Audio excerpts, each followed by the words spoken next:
I developed some high IQ type realizations yesterday about the World of Warcraft, but I am also feeling kind of ill. It's just one of those days. Nothing has worked well for me this morning, and therefore I feel kind of meh. Kind of meh. This is sort of how I feel. So basically, I do want to play a little Blood DK. I want to keep testing. Not at all, maybe not every dungeon. The last beta cycle, I played every tank, pretty much every hero talent of every tank in every dungeon. I don't know if I'll get to do that this time. I have no real desire to play King's Rest, but I'll do a Ruby Life Pools at least, and probably just want to play. I just want to see how Blood DK feels. As somebody who's not an expert in this tank, but is just a kind of more casual enjoyer, I'll take a look at some talents, I'll cook some stuff, and we'll see just how we feel. I'm going to play Sand Lane. I don't actually know what is meta or not meta, and I still have to set up this character a little bit. Should be interesting, though. I very rarely play Blood DK. And if I am super out of it and I can't actually test properly, you know what? I tell you what, I'll just log over and maybe do some retail Guardian Druid keys, and those I don't have to think about too much. Those are second nature to me. All right. Come hang out and distract me. I feel weird today. It's just one of those days. It's just one of those days. All right, let's go. Let's do it. Play some chill music in the background. And first of all, we got to see if we can even find anybody. I don't think nobody's on PTR right now. There's a 14. All right, bet. Sure, why not? Let's just queue up to a 14. See what happens. I was going to do 15. I don't know how I feel about a 14 on PTR. Oh, I was declined. Never mind. Hi, Mavina. Good morning. Ooh. All right, take it back. I was actually declined from the 14. That's unfortunate. All right, start a group. Mythic Plus 15. Voila. Hi, Mavina. How are you today? How are you today, Mavina? I feel weird. I'm having one of those weird health days. Just it'd be like that, right? Do be like that. And so I will use this wonderful street. Yeah, early, right? Hi, TH. How's it going? What's up, Harry? Good morning. I have some interesting news, though, for anybody who enjoys Blood DK. This is interesting. Very interesting, in fact. Someone, a little special someone reached out to me this morning and was like, hey, if you want to talk Blood DK, I'd love to talk to you about that. And I was like, you know what? I would love to talk Blood DK with you, Kyrasis. So maybe, just potentially, Kyrasis will be on a little podcast episode. Almost Kyrasis, TH. The Blood DK. Yeah. I know. Like, for anybody who knows World of Warcraft, that guy's been the Blood DK literal GOAT for a long time. And it'd be really cool, I think, to have him on. I think it'd be awesome. Because he's also the theory crafter. And to be honest with you, the way that theory crafters work in World of Warcraft, I would be curious to learn more about it. I can't say I know exactly how that operates and how that whole thing works. I assume, so he has like specific systems that they use to actually see whether how tanks will play, how to get a read on how tanks will play, how to decide what talents, like those are the types of questions that I want to ask him. Not just Blood DK specifics, TH, but also how they even begin to calculate those things. Because many times when you talk about tanks in the season, yeah, there's this weird relationship that people have with tanks where it's very much you got to play offensive, you got to play this or whatever, right? 2 sets of shade. Oh, man. Just time the 21. Oh, cheeky. I thought you said you missed the 21. Dude, Seat of the Triumvirate I don't like that key. I feel like that's a key where if you get a group that's actually good and decent, it's not the end of the world to play that key, but it just feels so terrible to pug it. It's so rough to pug Seat. That's like my most anti-favorite key this entire season. What's up, Aluso? I'm feeling weird today. Hi, Sonny. I'm feeling interesting. By interesting, that's my phrasing for not good, but what can you do? I've done everything I can do, so we're just gonna play World of Warcraft and forget about all of our life problems. You ever do that, Aluso? Is that something you've done before? Yeah. Tell me honestly. This is a place of no judgment. You've done that before? Ah, that makes sense. Cheeky, have you done that before? You ever done this?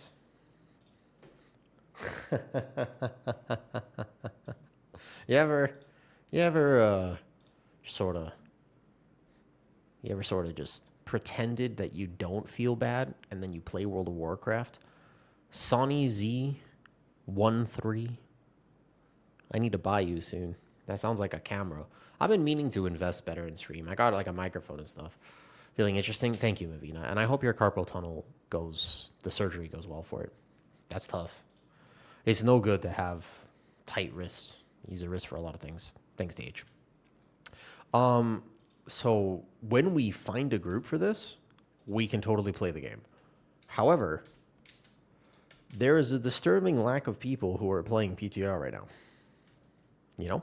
You go into World of Warcraft. Yeah, I mean, that's basically what I'm doing today. But sometimes, and I will say that this is the exact reasoning of why I think you have to be careful about how you design the game, because you know what I don't want to do right now? I don't want to tank high keys. And that's one really killed my season. This killed my entire season. I was pushing really high. I already have a weird relationship with this game being stressful. And then all of a sudden, I end up in a situation where I get the flu early May. And I'm feeling worse than I feel right now. Like, this is just an off day. I was feeling terrible. I had to take a whole month and a half off stream. I couldn't talk for a while. Like, my actual job was impacted as well because I just got this really bad flu. And I'm sitting here and I'm thinking to myself, I don't feel well. The last thing I want to do is tank plus, at the time, 21 seat of the Triumvirate early May. It was just like the last thing on my mind. I didn't want to do that. I was like, barely could keep my eyes open. So, of course, I'm going to make mistakes. I'm going to die. There's a lot of pressure. So I started leveling a Ret Pally. That's when I started playing Ret Pally, and I was like, I can play the game. But I didn't want to tank at that point because I was playing the game, and I was just like, man, I don't feel so good. Like, I'm just trying to distract myself. And I realized that was around the time I started thinking, like, this is not a game. Like, a game is supposed to kind of make me feel decent and give me a chance to pretend that I don't feel terrible.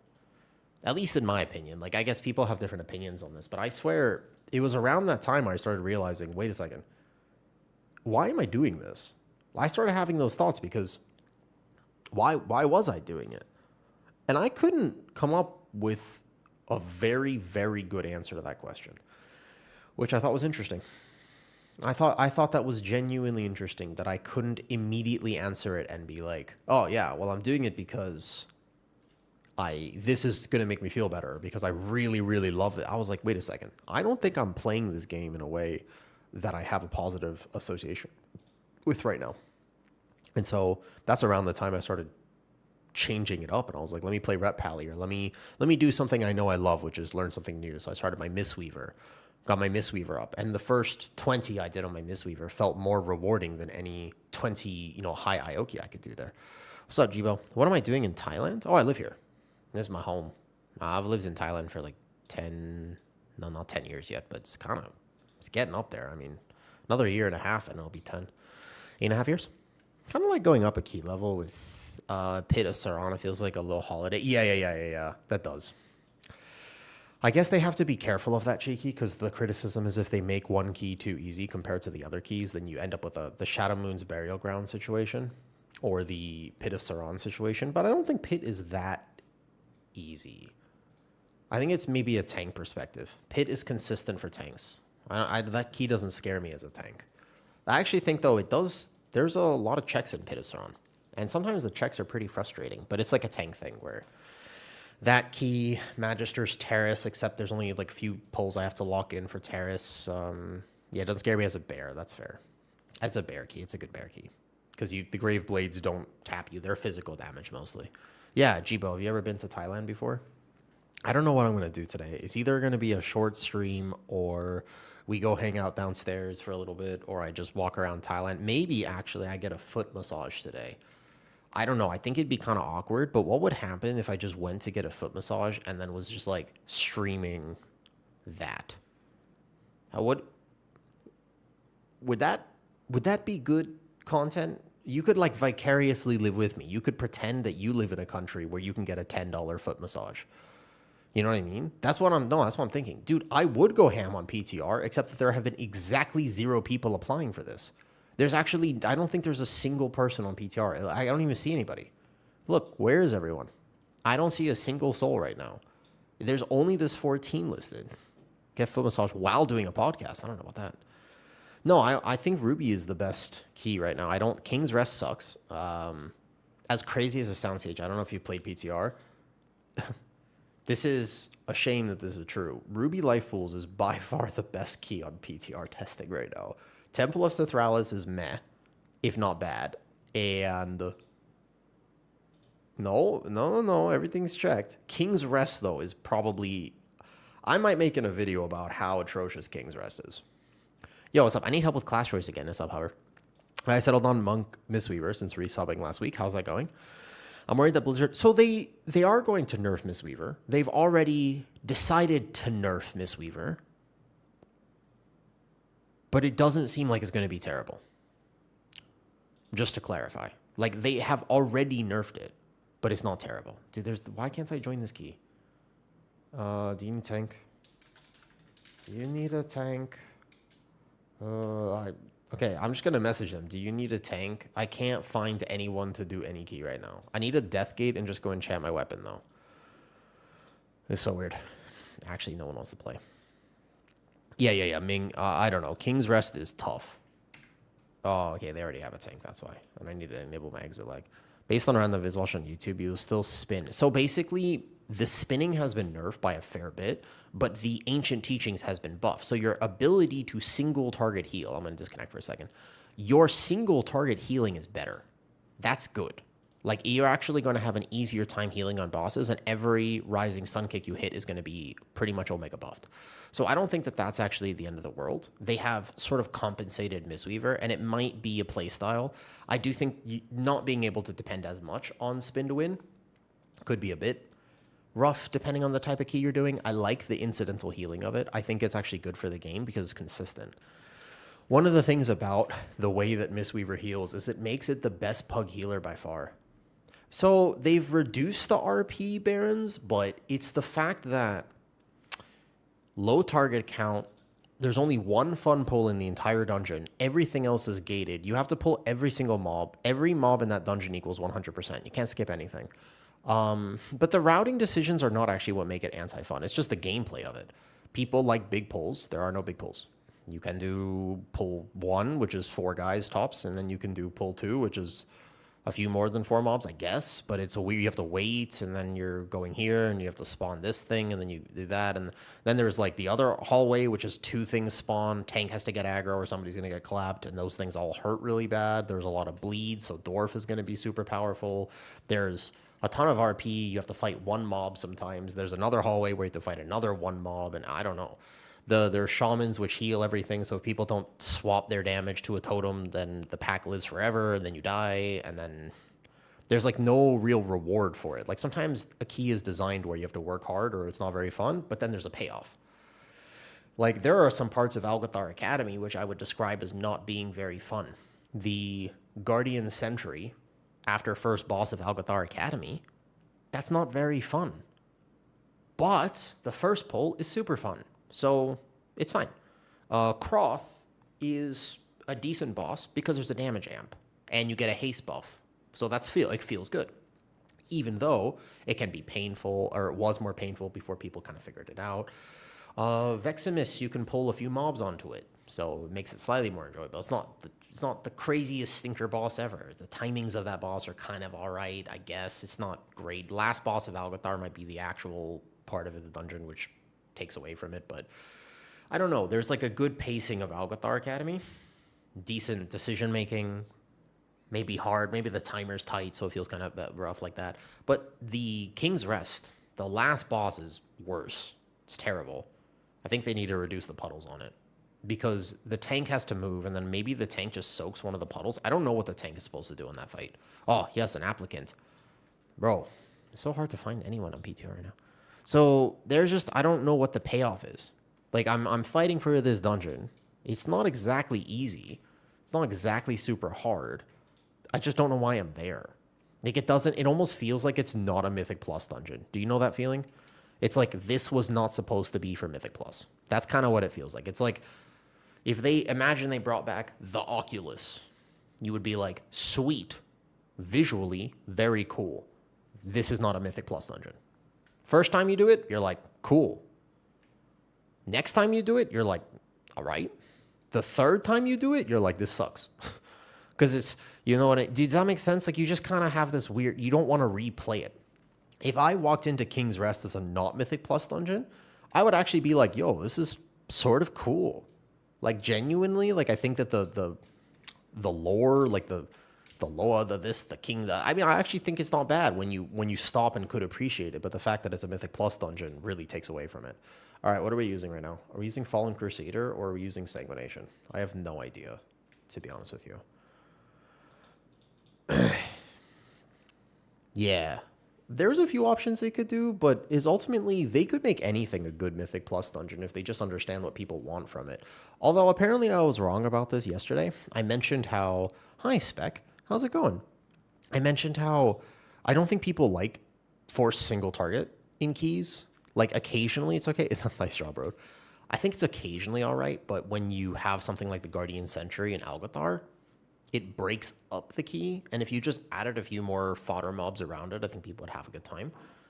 There were a few counter arguments to that, which is that you need single target in keys, but I feel like that's what bosses are for. I don't know if I agree with that you should have a bunch of single, like there should be a key where the single target specs shine. The single target specs that are good about that would also shine in 3 to 5 targets. So I feel like 3 to 5 targets is a better number than 1 for trash. Like, it's Mythic Plus. Should be fun. Does that make sense? I don't know. Maybe I have a weird take on that. Maybe I'm wrong. Maybe I'm just straight up wrong. All right, I think my gear is all set now. Yeah, but so here's the thing, Cheeky. In higher keys, if you had, and this is the exact example of this for Mythic Plus design, Barons, you know Algathar Academy, right?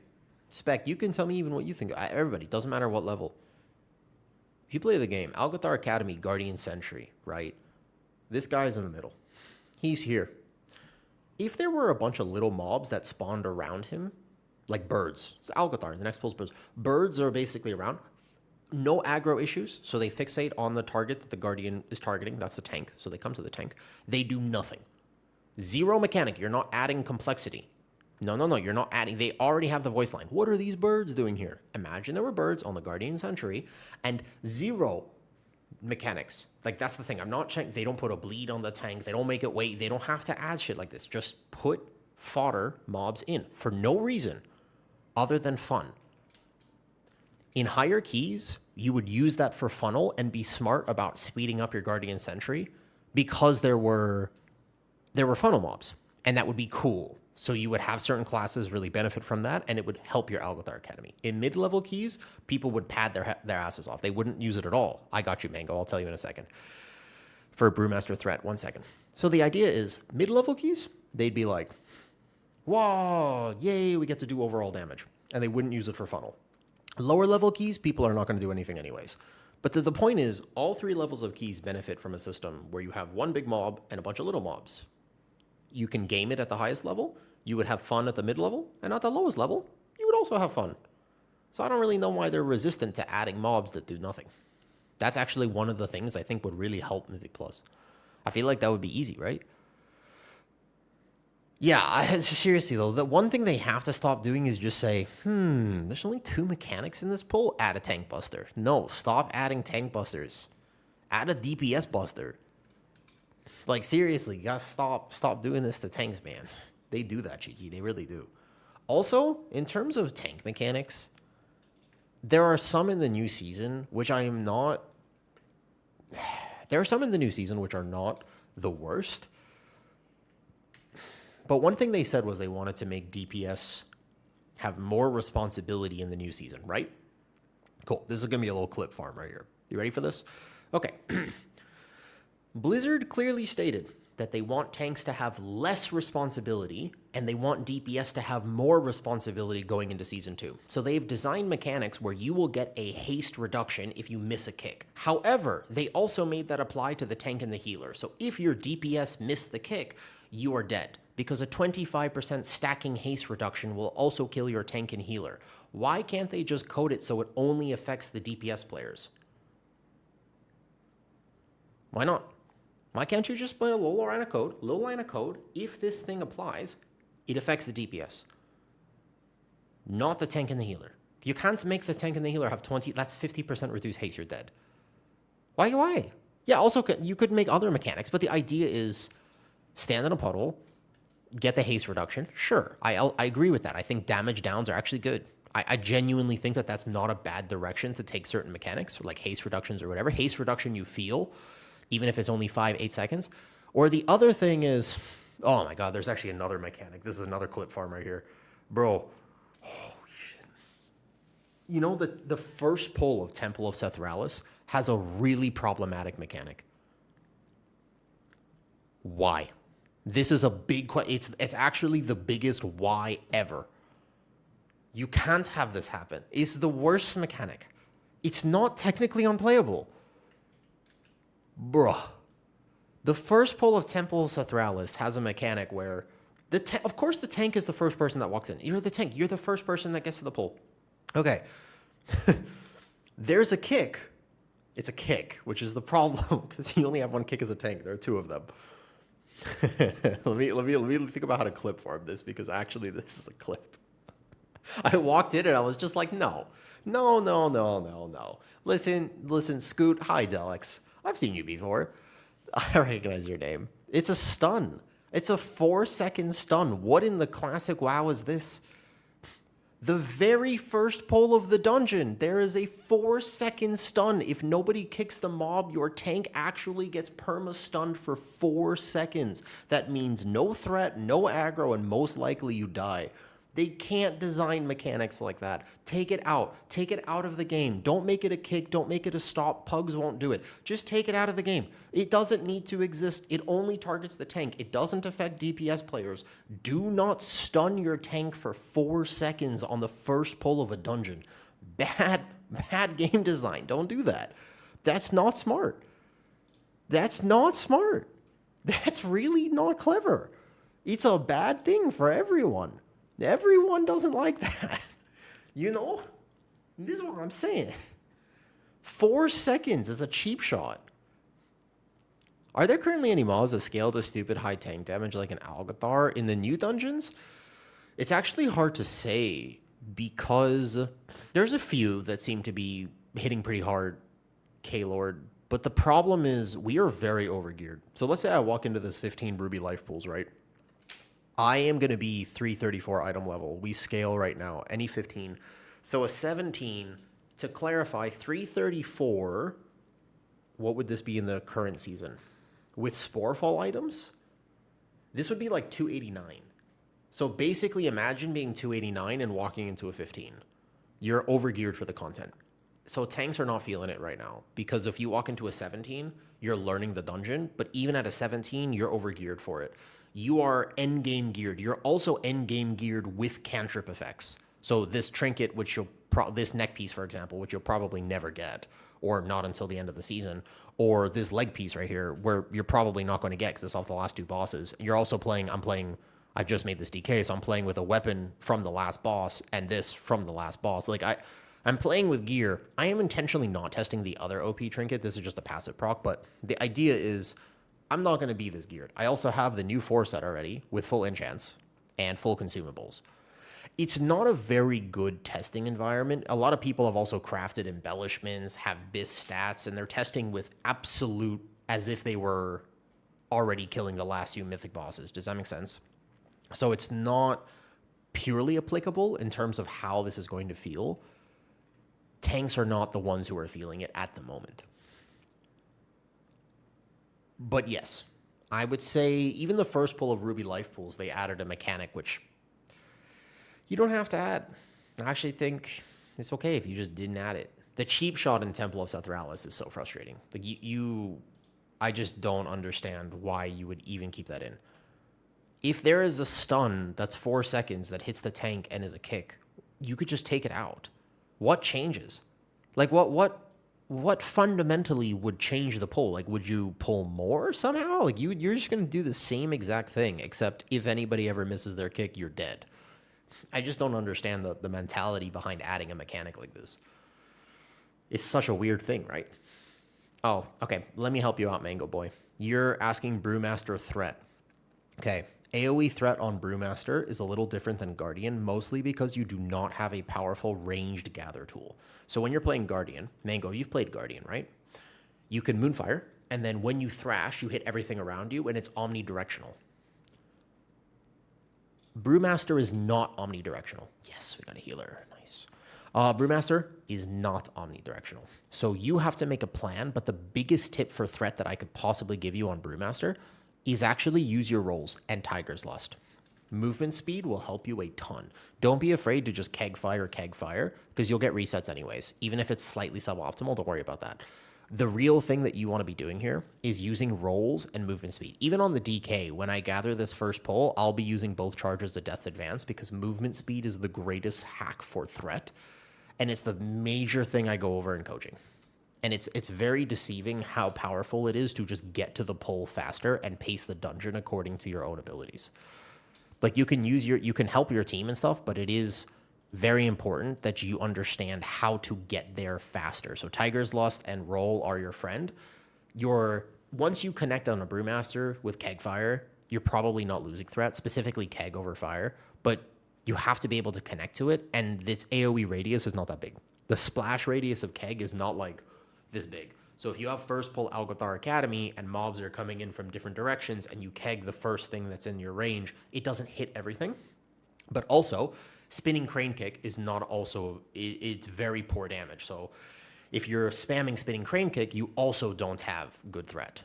The answer is positioning, pacing, moving, and making sure that you can connect with your Keg as the simplest way for me to help you with threat. But movement speed is probably going to be the best thing. I play VDH, and the other tank in my raid is a Blood DK. Is it normal that on pull, he pulls threat after about 10 seconds? Is he way more geared than you, Varad? He shouldn't be pulling threat from you. Not in raid. Is he like significantly more geared by chance? Also, let me look at my talent. Something's wrong here. I don't even have kick. Bro, it's been a second. Hold up. What am I talented here that I'm not supposed to be talented? Where's kick? Is it blinding elite? No, I don't know. I want blinding. What am I? I haven't played Blood DK in a very long time. This is interesting.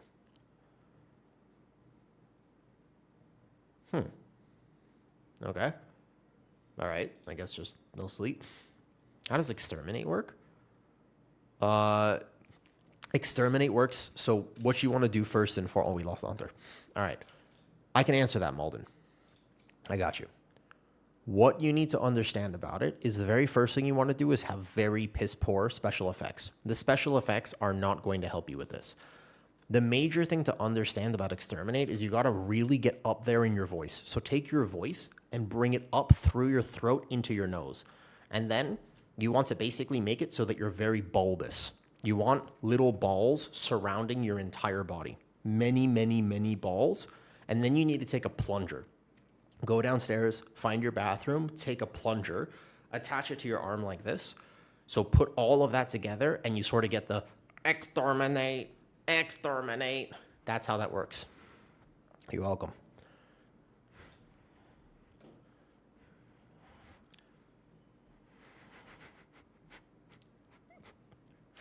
And before you ask, yes, I am proud of that.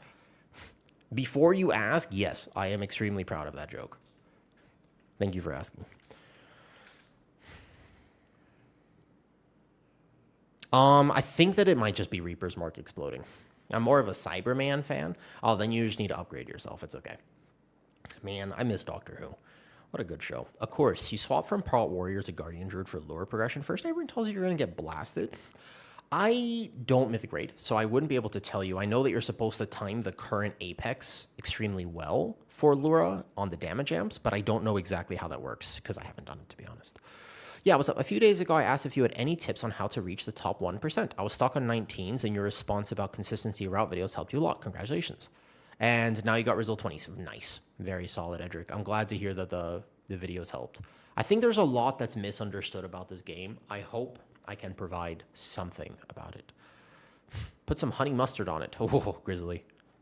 Don't remind me of the honey mustard. Is there any specific thing I can do to connect to the PTR? Make sure it is the 12.1 PTR. There are actually several PTRs on the Battle.net client. You have to make sure it's the 12.1 PTR. I don't know why they do that, but that is a thing.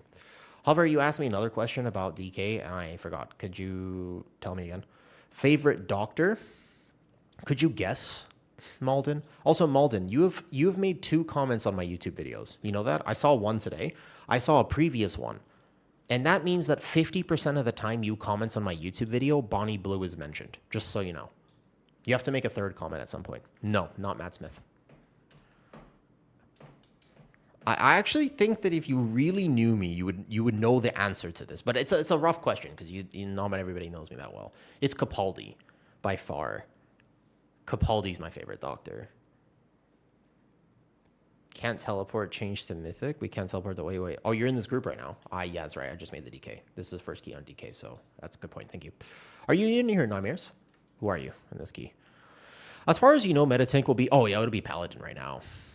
The Paladin, 100%. But okay. So tank balance is going to be like this. I promise you. We will see one of 2 things happen with tank balance. There is a problem with this, though, and I don't know what they're going to do. What I can't tell you is exactly what direction they're going to take it in. What I can tell you is that there is a single tank overperforming on PTR. That thing is Prop Pally.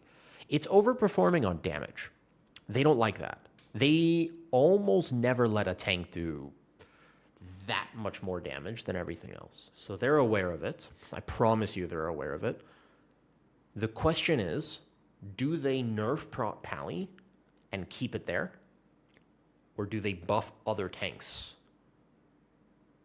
That's the question. I don't know what they're going to decide to do. We had a similar situation in Season 1. They decided to nerf Guardian down.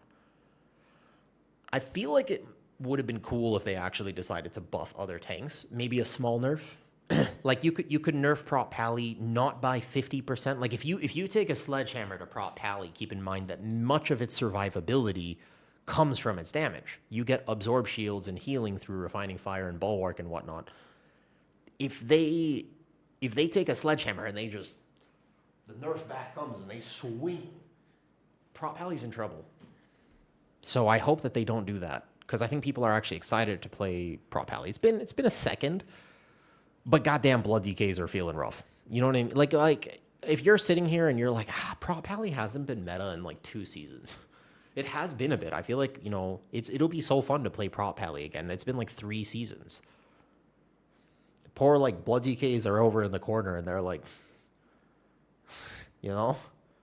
why can't we find anyone for PTR keys? This is crazy. Bro, stop leaving my keys. Am I doing something wrong? Why is everybody leaving? Can't teleport, wait. DK change difficulty, wait. Remake? No, I just changed it to what are you talking about? Why is there stop leaving the keys? Dungeon difficulty set to mythic now? Yo, what's up, Nid? Browse groups. Join my key again, goddammit. I want to play. I want to play the game. Where is everyone? Join my key. Please. I wanted to test Blood DK, man. I was excited to play Blood DK. We almost had a group. We had a full group for like 2 seconds, and then everybody left. Yo, okay, hold on. Maybe I gotta put a note in here. Here. Browse. Here, edit. Here, edit. This is fifth tank high IO group. Easy. This is the way. That's the key. I just gotta put 5th tank. That's the note right there. Now everybody will understand what's going on. I think it's because my DK has 0 IO. It looks like a fresh character, But I promise you, I'm not great at DK, I don't think, but I'm not that bad. We'll probably get through this. I'm coming to join your key. All right, bet you can. EU and NA can play together. You don't have to worry about that on PTR. It's one of the nicest things about PTR. People have been hurt many times. You guys want to know something exciting? I had a Blood DK message me this morning, Malden. I got a message this morning on Discord. Guess who it is? They said, yo. They said, if you want to talk Blood DK, I'm here. So, ooh, I'd love to talk Blood DK with you, Carasis. And he said, great. And I said, do you want to have a long form conversation, like a podcast episode, perhaps about blood DK, theory crafting, etc.? Or do you want to have just like a regular episode? And he said, maybe a long form episode. So maybe I'll get Kyrasis on a little podcast. We will talk that'll be an interesting episode because his perspective on the game is very different than mine. He's a literal theory crafter. He's been doing it for a long time. I know. But also, have you ever seen his UI? Good morning from Denmark. Hi, Ollie. Thanks for saying good morning. Have you ever seen his UI?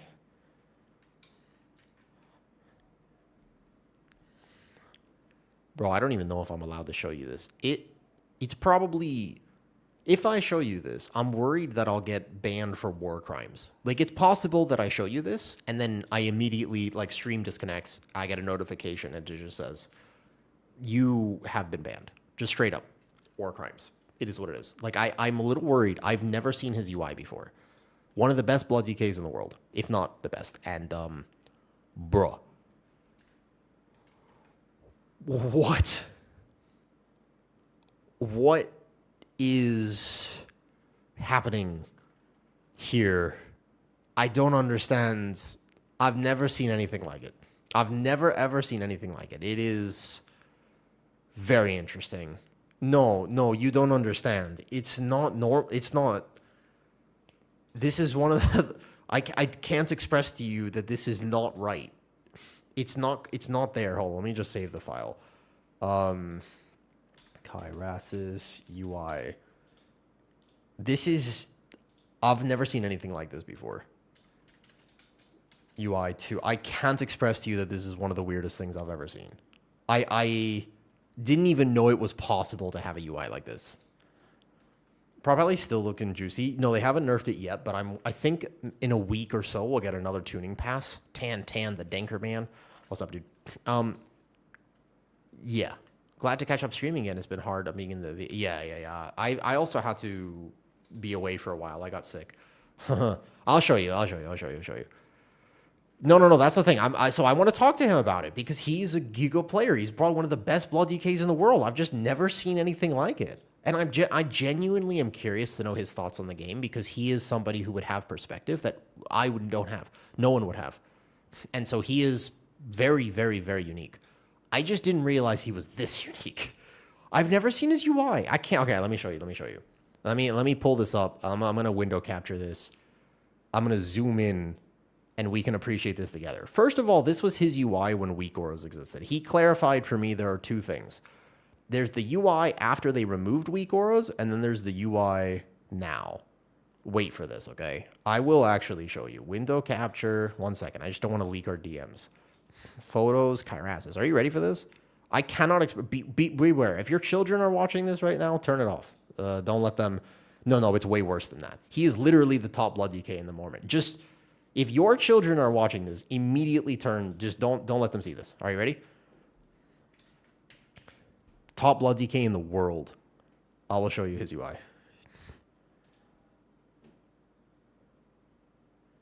Pre-weak auras, this was his UI. You want to see his UI post the weak aura change? What is this? This is what I said. This is what I was saying. I'm like so confused. I've never seen anything like that. That's his UI. That's the top blood DK in the world. That's his UI. Look at the next one. Look at this. This is his current UI. Okay, so that was that. Let me show you his next UI. This is his current UI. That's what he played. The top blood DK in the world. I'm so excited to talk to him. I have to know how this works. Like he piqued my curiosity and now I am piqued. I am thoroughly piqued. I really, really, really, really want to know how the hell this happened. That is the most interesting UI I have ever seen in World of Warcraft. I've never seen anything like that before. I have so many questions. I thought my UI, I thought I had interesting perspectives on this, and then I saw his UI, and I was like, all right, apparently I'm just a basic bitch. Like, I didn't realize I was such a basic bitch. I am now. I've learned my lesson. I am, in fact, just a regular, vanilla. I am... It is what it is. It turns out that I'm not nearly as cool as I thought I was. That is what it is.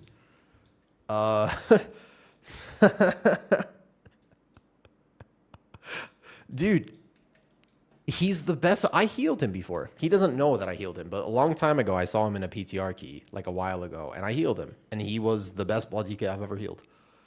He's amazing. A podcast with Metro. Kaizumi, I don't know if he would do a pod. I'm on his list. 2 different styles of blood DK. I don't know if he would, I don't know if he would be willing to do it. I'm on his list. I'm on Mr. One Azeroth TV. Yes, Reptase, it is. I don't know if these are the right talents, by the way. I don't know much about current blood DK. I have a feeling I'm probably supposed to be playing somehow through without the rooting power from tier set. This look about right. Yeah, President Evoker's in here. It's only 15. It should go well. But I haven't played blood DK in a very long time. This should be interesting. I don't have this macroed. What list? Well, Chris, let's find out. This is my first key on blood DK, so we'll find out. I haven't played blood DK in a long time.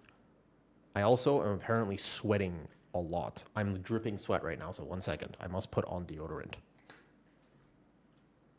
This is the best brand of deodorant right now.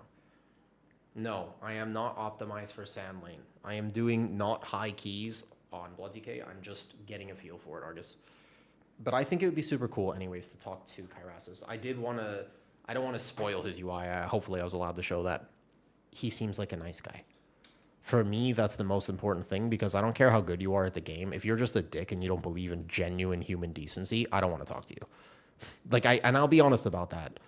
I'm so right now just passionate about the fact that we are supposed to be enjoying this game. And the more I talk about it, the more emboldened I get about the fact that we are supposed to be having a good time. And if we're just not having a good time, I don't know what we're doing. He seems like a super nice guy. I talked to him about it and I was just like, so I don't know him. And that's why I was wondering if we should do a whole long form podcast, but I think it would be really cool to get his perspective anyways. What's up, Exco? What do you think about creating with pots? Good question. Happily answer that in a moment. A Metro video would be so cool. I'm on his list though, Argus. That's the thing. I don't know. I'm a casual player with only a handful of hours a week. I played Guardian this last season, decided before his meta. Should I continue Guardian? Do you have fun with Guardian, Bread Slice? At the end of the day, that actually might be what it is. You mean class leaders in Discord? So many of them? Well, one thing, I don't know if we're going to get into it. Hear me out. I have no idea if this is ever something that we would begin to talk about. But I'm just saying, like I was talking to Rock, if I was going to talk to Kyrasis, something that I am at least interested in thinking about talking about, hear me out. Whoops, I'm playing this wrong. 1 second. Hear me out. Would be class discords. I think that conversation would go hard. Because both he and I have had experiences with class discords. And that could be, I just think it might get too spicy. I think there's a world where I can't talk to him about class discords because it would actually just get straight up maybe a little bit too spicy. It's possible that it would actually just get too spicy. Yeah, I don't know about that. I'm going to need to IBF this mechanic. I'll draw my bone shield for a second. That was the tier set. How hard does the tier set hit? That was the tier set, right? Blood Boil Unknown. Is that the tier set? Yeah. I guess my main issue with class discords is just weird topic if it's not so. No, they don't need to be represented, Patrick. Honestly. I think my problem with class discords is super simple. They are supposed to exist for people to understand and better learn the game. If you are like a title level player and you are super familiar with your spec, you are not in a class discord, man. Like you're not actually the one who's going in there to ask questions. Now, occasionally those people will talk in there, but that's just not fundamentally the target audience for this. Does that make sense? Like I believe that. But class discords have this weird thing where they approach everyone who walks in as if they were trying to be the rank 1 player. But many times people who go to class discords, and I don't know why or how even they get this awareness, but a lot of times people who go to class discords are actually just asking basic questions. I don't know where it comes from, because in a lot of ways, it doesn't make sense that a new player would actually walk into a class discord and ask questions like that, but they do. It's a very real fact that it's just straight up an element of class discords right now, is that there are a lot of people who walk into the Guardian Druid Discord and say, hey, how much should I swipe? Just as an example. And depending on who's there at the moment, you either get a real answer giving you a proper explanation of like, hey, by the way, just for what it's worth, we're not really using swipe right now. You don't want to rely on that button. Or you'll get somebody who says, by the way, you're asking if you should swipe? Bro, if you swipe, you are trolling your team and you're a fucking terrible player. You should just uninstall. Like, and I'm like, whoa, whoa, whoa, whoa, whoa. Like, this person is just, they've come in here and they've asked a relatively reasonable question. Like, chill. Like, chill. Like, there's no need to be like that. They just want to know if that's a pretty fair question, actually. It would make sense that if I was a new Guardian Druid player, I would also want to know if I should swipe. Like, that makes sense. And then there's just a dog pile of people who don't understand that your role, if you are... Where are we going to, actually? There's just a whole... It's a whole group of people who don't realize your job is to help people. No one, and I repeat, literally no one cares what your IO is in a class Discord. You are not there to brag. You're not there to actually be like, well, I know more about this. Dude, it's, and I'll give you an actual take on this. I think we should just reset this key real quick. That's fine. Can reset fast. Can reset fast. I'll give you an actual take on this, and then I will also give you a personal take. Which one do you want first? The personal take is spicy. The personal take is just very simple. I'll give you the personal take. You ready for this? People who are like that in class discords are absolutely the Reddit mods who are neckbeards. Like that's that type of person who just needs that validation and needs any amounts of power that they can gain. And there's a certain level of ego trip that implies if I can teach you something, that means that I am in a position of power. And I think that people get absolutely hopped up on that. I will say that is absolutely my personal opinion, but more objectively, that's also unfair, because if you simplify it to that degree, you don't have a real conversation about it. Genuinely, I think that's important. You can't ever simplify things to that degree or even just make assumptions in that way, because you're not addressing the real problem. The real problem is the way we explain WoW to new players is not helpful and downright destructive. If you take a tank who is just trying to learn how to tank a little bit better, and they are trying to optimize. That's why they're asking questions. They want to know, should I swipe? Should I this? Should I that? You don't tell them how to optimize their damage. Their damage doesn't matter. Their damage is irrelevant. It's not actually something that will help them. And also, there's no context that's ever applied. People come in there and they're like, hey, should I do this or this? Can I play that one talent, or do I have to play this talent? And people, well, you have to play that one. No one asked for what key level. Because sometimes I've had a lot of, and the reason I'm so passionate about this in particular is because I have had this season over a dozen people privately message me. I stopped going in the Guardian Druid Discord, but I have had over a dozen people message me individually, and they have said words like, I am scared to ask a question in the Guardian Druid Discord because I'm worried I'm going to get flamed. But you mentioned that there was something simple, or I saw your video. Could I ask you if this is okay? Fucking yes. I'm trying to go into my first +2. I've never tanked Mythic Plus before. I just want to live. Yes. Yes. You can drop the active talent, play the passive thing. 100%. The idea that you couldn't, and there's two big arguments against this. One of which is, but you might as well learn how to play from the get-go. You don't want to develop bad habits. Bro, bad habits...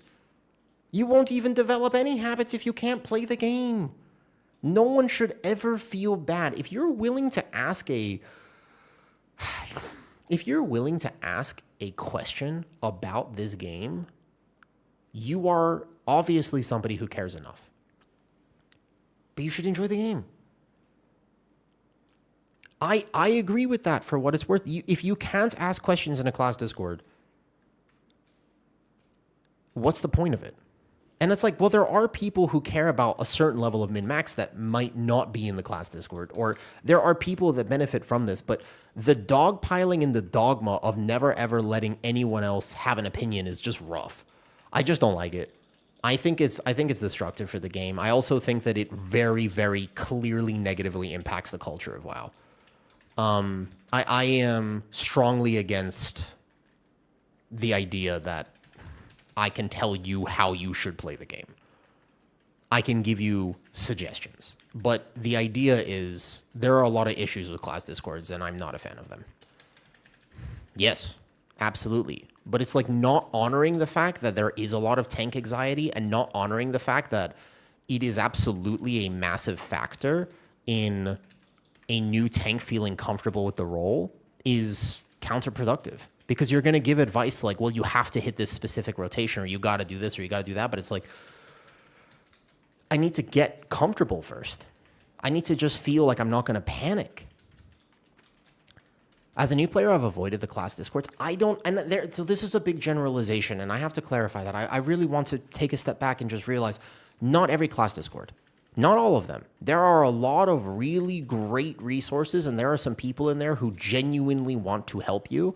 I just think that they're overshadowed by the people who are very toxic or very dogmatic or maybe just abrasive. Abrasive might be the right term because I think that they want to help you. It's just that they think that the way to help you is to yell at you. There are people who communicate like that. And I'm never going to judge anybody for communicating like that because there's a reason for it. If you grow up, this is kind of the same thing, right? If you grow up in an environment where your whole family, the way that they communicate with you, your parents, they don't go, hey, could you do this thing? They just start yelling at you. You might actually assume at some level that that's how you talk to people. And if I give you a chance to learn, hopefully you improve. But the idea is I can't yell. I can't be mad at you for communicating that way. It's how you were raised. But it's not effective. It doesn't get the result that you like. It's not helpful. Well, I mean, the pins are one thing, but also if somebody is willing to come in there and ask, and I've heard, so the other argument for class Discords is you don't understand. You know, I'm in here all day. I've heard the same question 20 times. Bro, that's your job. Don't be a mod in the class Discord if you're not willing to answer the same question 20 times. That's literally your job description. That's the whole reason you exist. If you can't handle somebody asking you a stupid question 20 times in a row, don't mod a Discord. When I stream, and if I'm streaming for 5 hours, I get asked a lot of stupid questions. Well, not even stupid questions. I get asked a lot of questions throughout the day. Many of them repeat themselves every 30 minutes, especially when there's big news about tanks or this or whatever. That's fine. Ask me any question, anytime. I will never get mad at you for asking me a question. I'm glad I'm here. Right? Why would I be upset with you for asking me a question? I'm literally live to an audience. Yeah, I mean, you can ask me, but you can ask me every time, so for sure. What's the meta tank? Sure, let's talk about it. Sometimes I'll be sarcastic, sometimes I'll be this, but I'm never going to flame you and say, stop asking me. No, you can ask me anytime.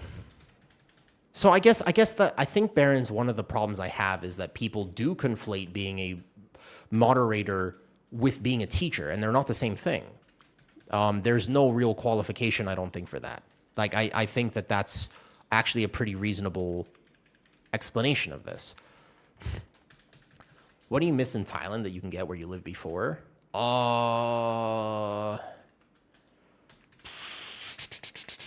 Good question. This is all physical damage, right? I don't think there's a point in AMSing except for these claws. I'm pretty sure I can AMS the application of the claws because you do get stunned or save IBF for it. Good question, Tesla. We could shift gears a little bit. Let me think about that. What do I miss being in Thailand, huh?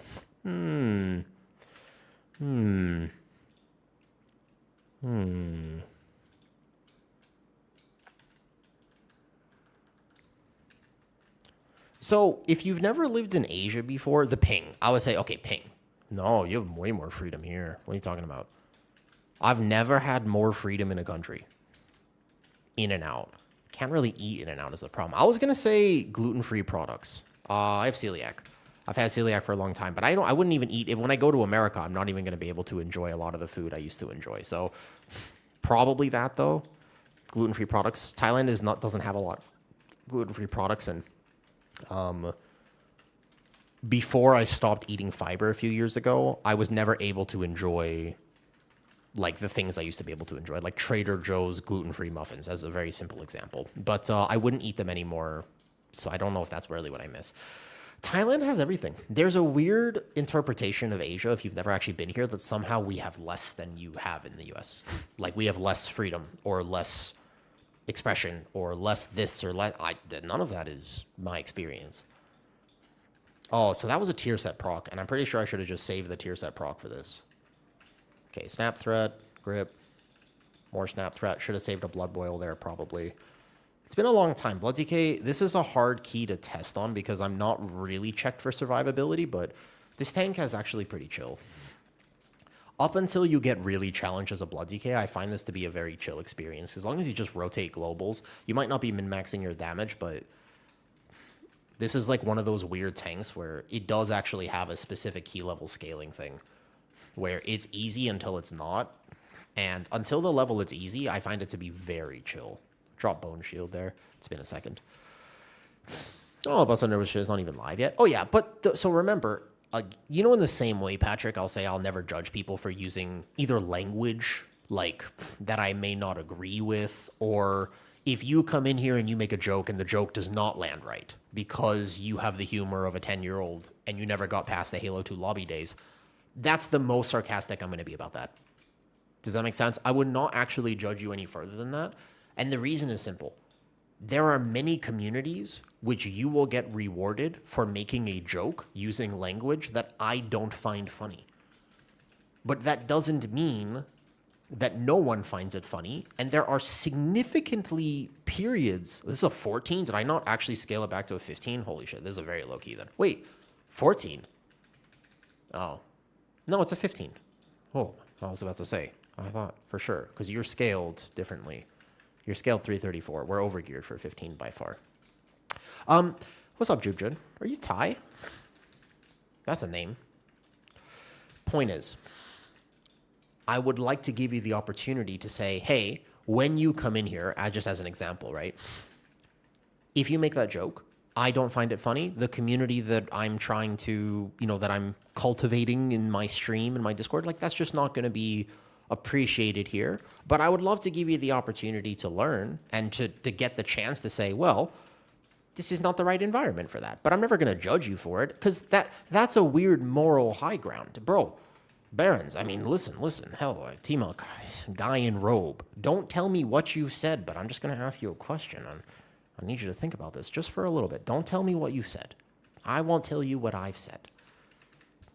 Over your very long life, because you're old now, because you play World of Warcraft, how many times have you said something that you definitely don't want anybody to know you've said? A lot. How many times have you made a joke with your friends that you really don't want anybody to know? Because if it ever got out, you would get arrested. That's everyone. Everyone. No one is a fucking saint. It's a very strange moral high ground to stand on and sit here and be like, no, I've never said anything bad. I don't know about being arrested. Dude, I have said so much shit in my life, of course. I mean, I hope that my DMs are never leaked. I'd like to think I've matured a little bit at this point, but I wasn't always mature. I grew up playing games. What are you talking about? I grew up playing games. Of course I've said some things. Everyone has. And that's that I don't like it when people say, for example, that was a rough gather. I don't like it when people pretend like somehow they've never said anything like that. So, yeah, I believe that it's important to have a certain level of emotional maturity, and I don't find the same things funny. But back when I was 10, the things that are funny are a lot of times just shock value. They go, oh my God, that person said this. I'm going to say this. And you just test boundaries. Like that's part of being a kid. Now, I grew up, right? Like I grew up, So I don't say that anymore. But I did at one point, and I'm not going to judge you for being in that position. I'm going to give you a chance. If you come in here and you say something like that, I'm not going to instantly just say, get out of here, because you might think that that's the right thing to say. You know? What's up, Sterlo? How's your life? Do you remember eventually I forgot to ask you about your move to Thailand? Sometimes I miss comments, but I would love to talk about Thailand. Jub June, are you here now? Did you move to Thailand? I honestly forgot. I've been kind of sick recently, and I can say I have a good memory. I have a pretty rough memory. Hope you're well, if you don't mind. If you happen to have that Sterlo. Oh my God, I'm dead. Time dilation. Time dilation. Never time dilate a blood decay. I always forget. Never. No TD, please. Actually, it kills me. That's very funny. I will be fine on gather, but if you TD a blood decay, it kills them. I forgot about that interaction with Presevoker. You can't really external a blood decay because the way that it heals. See. I took more damage from his external than I did from anything else in the world. So it's a stagger effect. It's an 8-second stagger, but it applies to me in the Death Strike. The way it's calculated now or something like this doesn't work the way that it used to. So you can see that TD ticked me for 400k, and then when I Death Strike it back, it's a weird thing. Yeah, because he TD'd me on the gather, and I was actually going to be fine on the gather. That's interesting. Yeah, you can't TD blood decay. You will learn this the hard way. I mean, if I had made a better plan and I caught it sooner, I probably would have been all right, but I didn't notice it. Yeah, I'll actually always be fine on gather. I just drop for a second. Yeah, because of the way that it works, because I'm always going to be squishier on pull, but I just have to make a better plan. That is one of those things where if you don't know that, you wouldn't understand that interaction. So you just let me drop there for a second because I just Death Strike it back. Like, I've made a plan for my setup globals. I'll be fine. But yeah, fun one. On your Presevoker, what's up, Sonny? Just if you could AMS the TD dot. That would be interesting. So TD and Presevoker works funny with Brewmaster in particular. But it doesn't work. I think Blood Decay and Presevoker, the way that Golden Hour heals is pretty good for Blood Decay. But yeah. Ooh. Wow. Why? Oh, it's this. Oh, we're not getting the stops. I was like, why am I taking so much damage? Holy shit, it's the stops. They've changed this, so instead of one-tapping your group, these Flame Shapers, if they start casting, they just clap your tank. No, I'm fine. That was a lack of stops. I, in general, don't like it when they change mechanics to only affect the tank. Why does the tank have to do anything? Why is it gotta be like this? Sterlo. Bro, I have no idea. They have really weirdly... Why haven't they announced Season 2? Exactly, by the way. Where is Season 2? They have? When? Did they have an official release date? They soft announced it with the Turbulent Timeways. But I don't think they've officially announced it. I'm sitting here and I'm actually thinking to myself, wait a second. Did they officially announce it? Wait, I mean, that's the soft idea, is that it's going to be August 11th. But has it been officially confirmed by Blizzard? Not by, like, us. So that's the question. But when did the patch... Is it confirmed? I thought that was just our calculations based off of Turbulent Timeways and patch cadence. Like, that, we're just assuming that it's that. I don't know if it actually is confirmed to be that right now. I'm not sure. That's not a single target, is it? That was from the last poll. There's some roadmap created by some dude. Yeah, that's what I'm thinking. So I think, as far as I know, we're theory crafting about when it is. It's expected to launch. Did you ask Claude, Malden? Bro, Claude is really cool. I'm not going to lie. I would ask Claude too. But if you ask Claude, Claude doesn't know everything. I asked Claude, I was like, Claude, where can I find big boot? Oh, holy shit, never mind. And they couldn't answer that question for me. I'll plan around then. Make sure that if you are planning to take time off for the season, it is super important, by the way. Very important. Do not take the first week of the season off. If you're going to take time off work and you only have like a week to do, it's the second week, not the first week. The first week doesn't have Mythic Plus and Raid. You can't farm anything on the first week. Bad idea. You always want to take, it's the week after that. Just know, make sure you take it off on season start, not on, what's it called? Not on the Mythic Plus season start. We are assuming, right? That's what I thought, Cap. Went up 5 points. Dude, it's, I think you're going to see title explode. The 1% title is going to explode about a week or two from now. Yeah, there's still going to be a 1 week delay. Where they announce the patch, it comes out, then there's either something, it's not like you level or anything like that, but there is a delay before the actual season starts. It's not a heroic, do we have a heroic week? Wait, hold on. Do we have heroic week? I am blanking on this right now. I don't know why I'm blanking on this right now. Anybody can you confirm or deny this? I thought they said heroic week is for, I thought they said that too. No. We don't have heroic week, but there's a 1 week delay. What's the 1 week for? That is the assumption of a heroic week. Wait, let me make sure I'm not giving weird information. Why do I still think that they're gonna, like, season 2 comes out and then there's a 1 week before the actual season starts? Am I wrong about this? I might be. I'm not, this is not my field of expertise. I normally just listen to whatever other people tell me, to be honest with you. It could just be like, I thought it was an enjoy the zone, like progress the campaign type week. That's what I thought it was, like a intermittent, we're going from here to here week. They normally do at least 1 week, but it's not 2. It's definitely not 2 because we don't have a heroic week, and I don't think that Mythic Plus is capped. I just don't think it's out. They used to do the whole, it's capped at +5, but I don't think they do that anymore. Well, there's the perg. Oh, it's because of the damn, I hate that kick. It's a stop, by the way. So that mechanic right there, what killed me is a stop. It's these guys do a tank buster, and it's a channel tank buster, and I kind of don't know why they put this into Ruby life pools. There's a stop on those mobs. They channel a tank buster. Why put this in? Wouldn't this area be fine if this didn't just kind of clap the tank with magic damage? Is it a problem? No, but like, why would it be? But you could put group pressure, but not have it target the tank. To be fair, I took a B-res. Like, granted, I could have counterplayed that by far. I was just walking away, and I was like, wait, how did I die? Yeah, I don't know, man. I still think the cheap shot in Temple of Sethralis is easily the worst mechanic. That's the one thing that needs to be nuked from existence. Where's the dragon? Where'd the dragon go? Holy shit, where is he?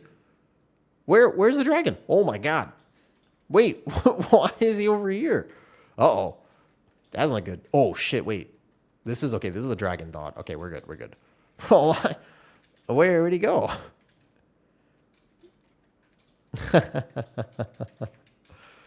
The Temple of Sethralis cheap shot though, that you can't have that in.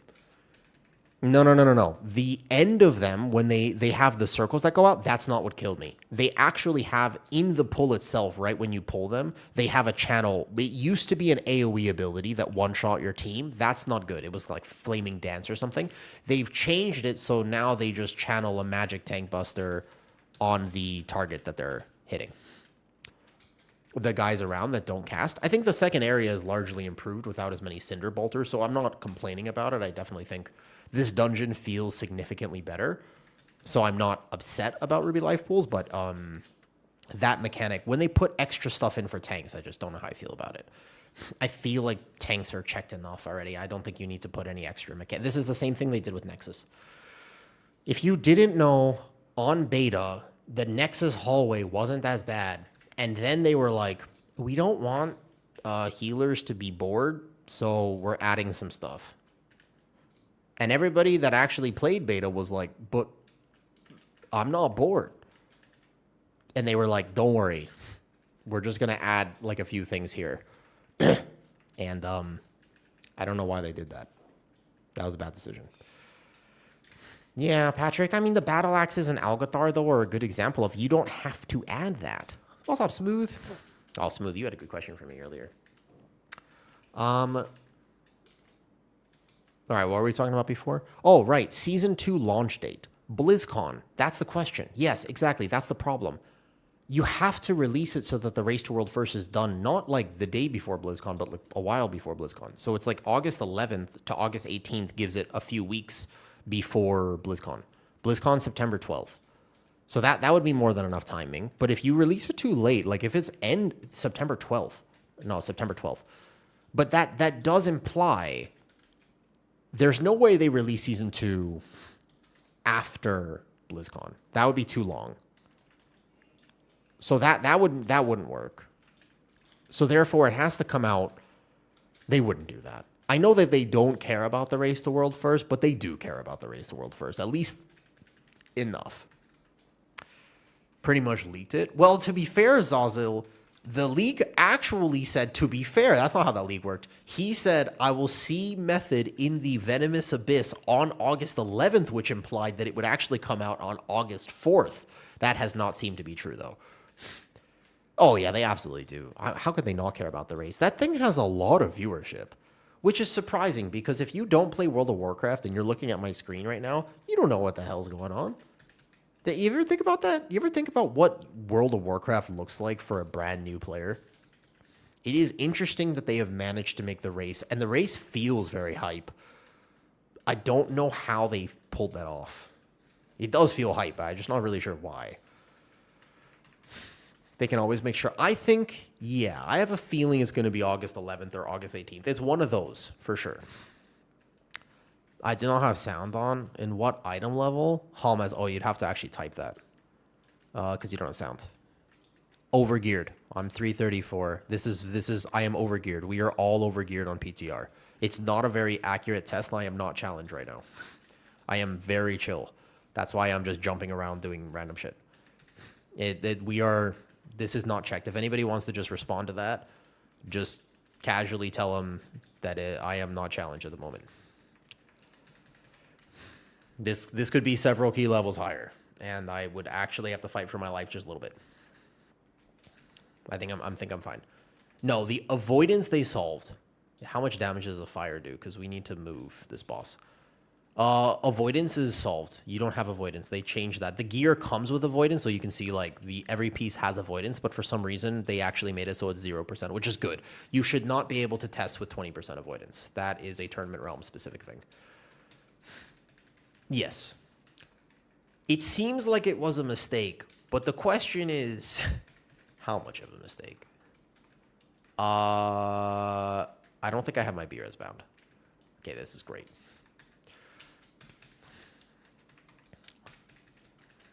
I am definitely not playing like fantastic. I'm just chilling.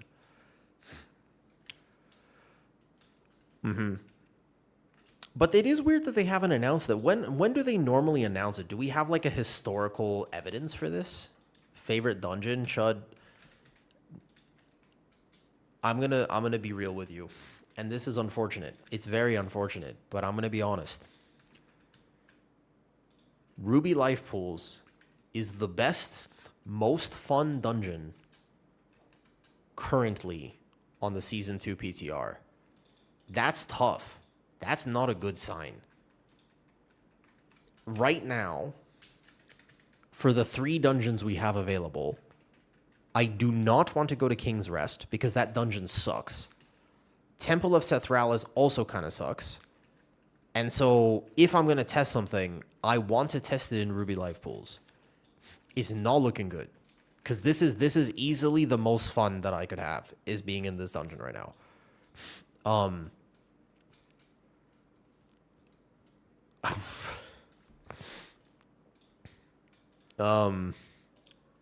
It's not looking good. It's as tough. Like, when they announced Ruby Life Pools was coming back, I was like, oh, that's not good. But then, after playing King's Rest, I was like, it's perfect. This dungeon, please make 3 more of these. I would rather do Ruby Life Pools 3 times over. I would rather do Ruby Life Pools Tyrannical, Ruby Life Pools Fortified, Ruby Life Pools with Sanguine and Bolstering, compared to King's Rest.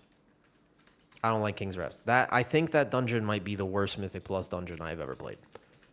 I'm a pretty positive guy. I don't understand why they brought that back. It's not designed to be a Mythic Plus dungeon.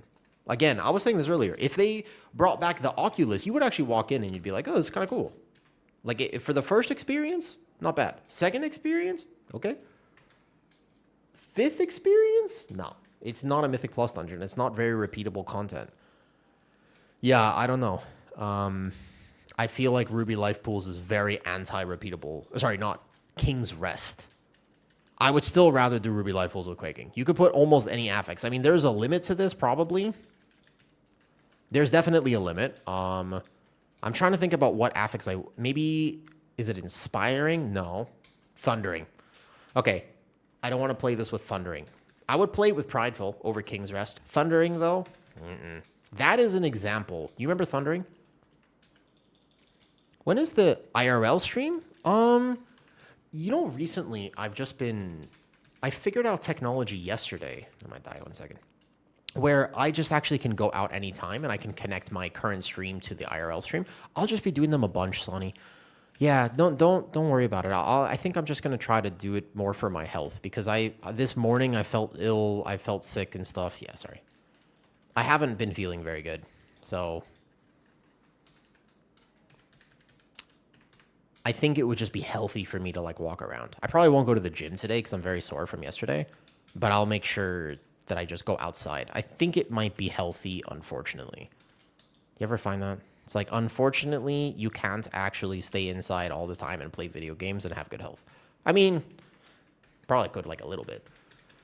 Yeah, and I gotta remember my wallet this time. It's true. It's true. I also really like this Warlock's macro. Every time he presses his major cooldown, he says, better nerf Fire Mage. Not Fire Mage, Boomy. Better nerf Boomy. I don't want to play with Boomies. I'm full of spicy takes today, apparently, because I'm feeling a little spicy myself. And I still think that every single time you zone into a Mythic Plus dungeon, there needs to be an extra affix that's not bolstering, sanguine, tyrannic. No. There needs to be an affix that just says, Boomkin damage reduced by 79%. That's what needs to happen. Every time. Just, you zone into a key, Mythic Plus dungeon starts, Mythic Plus affix. Every key level above a +5. Boomkin damage reduced by 79%. So that no one plays it. You could play it in Raid. I don't care about Raid.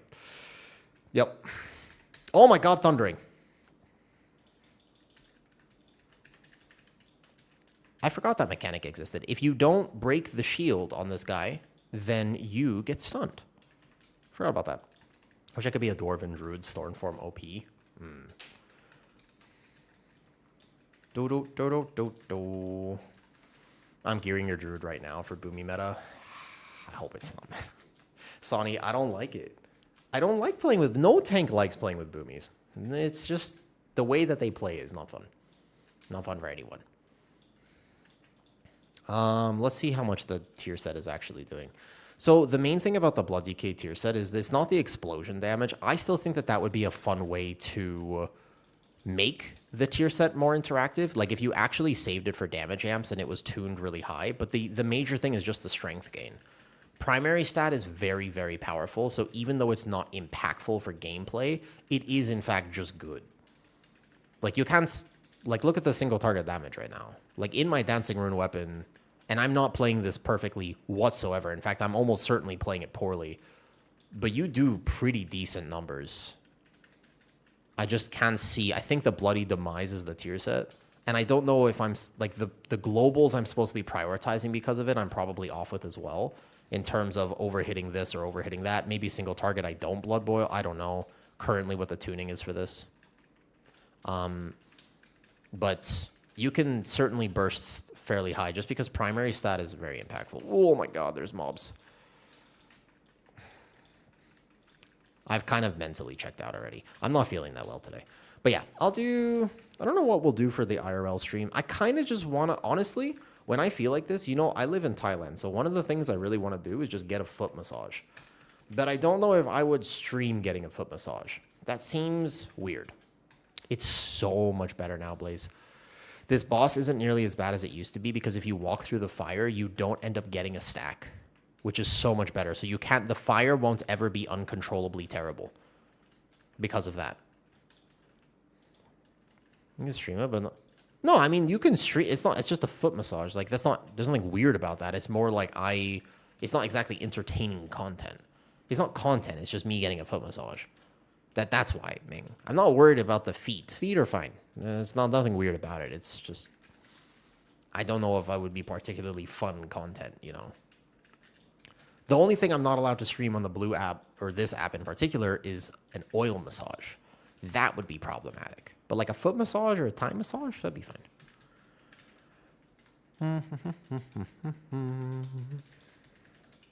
I think this boss is so much better with the fixes to it. Blaze, Ming, Chud Guitar, Sunny, Tesla, let me ask you a question. Okay, Lord, if you're here. Have you ever done this thing where you specifically turn on World of Warcraft to ignore all of your in real life problems? You know what I'm talking about?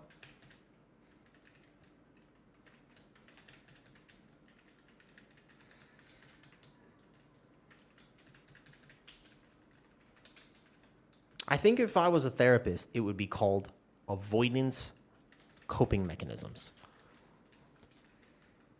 But I'm not a therapist, so it's called a Tuesday afternoon.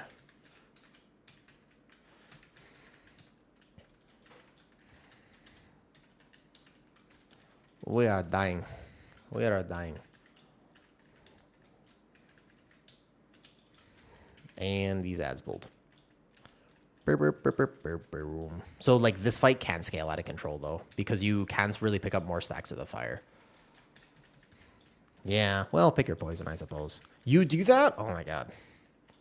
That's crazy. Can we disassociate together?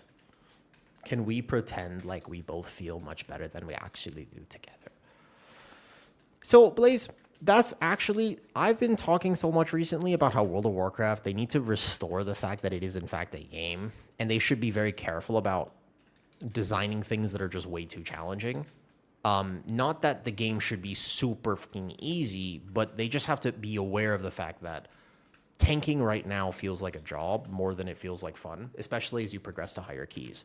And one of the reasons I've been thinking of that so much is because I got the flu early May, and when I got the flu in early May, the last thing I wanted to do was tank a plus 22 Seat of the Triumvirate.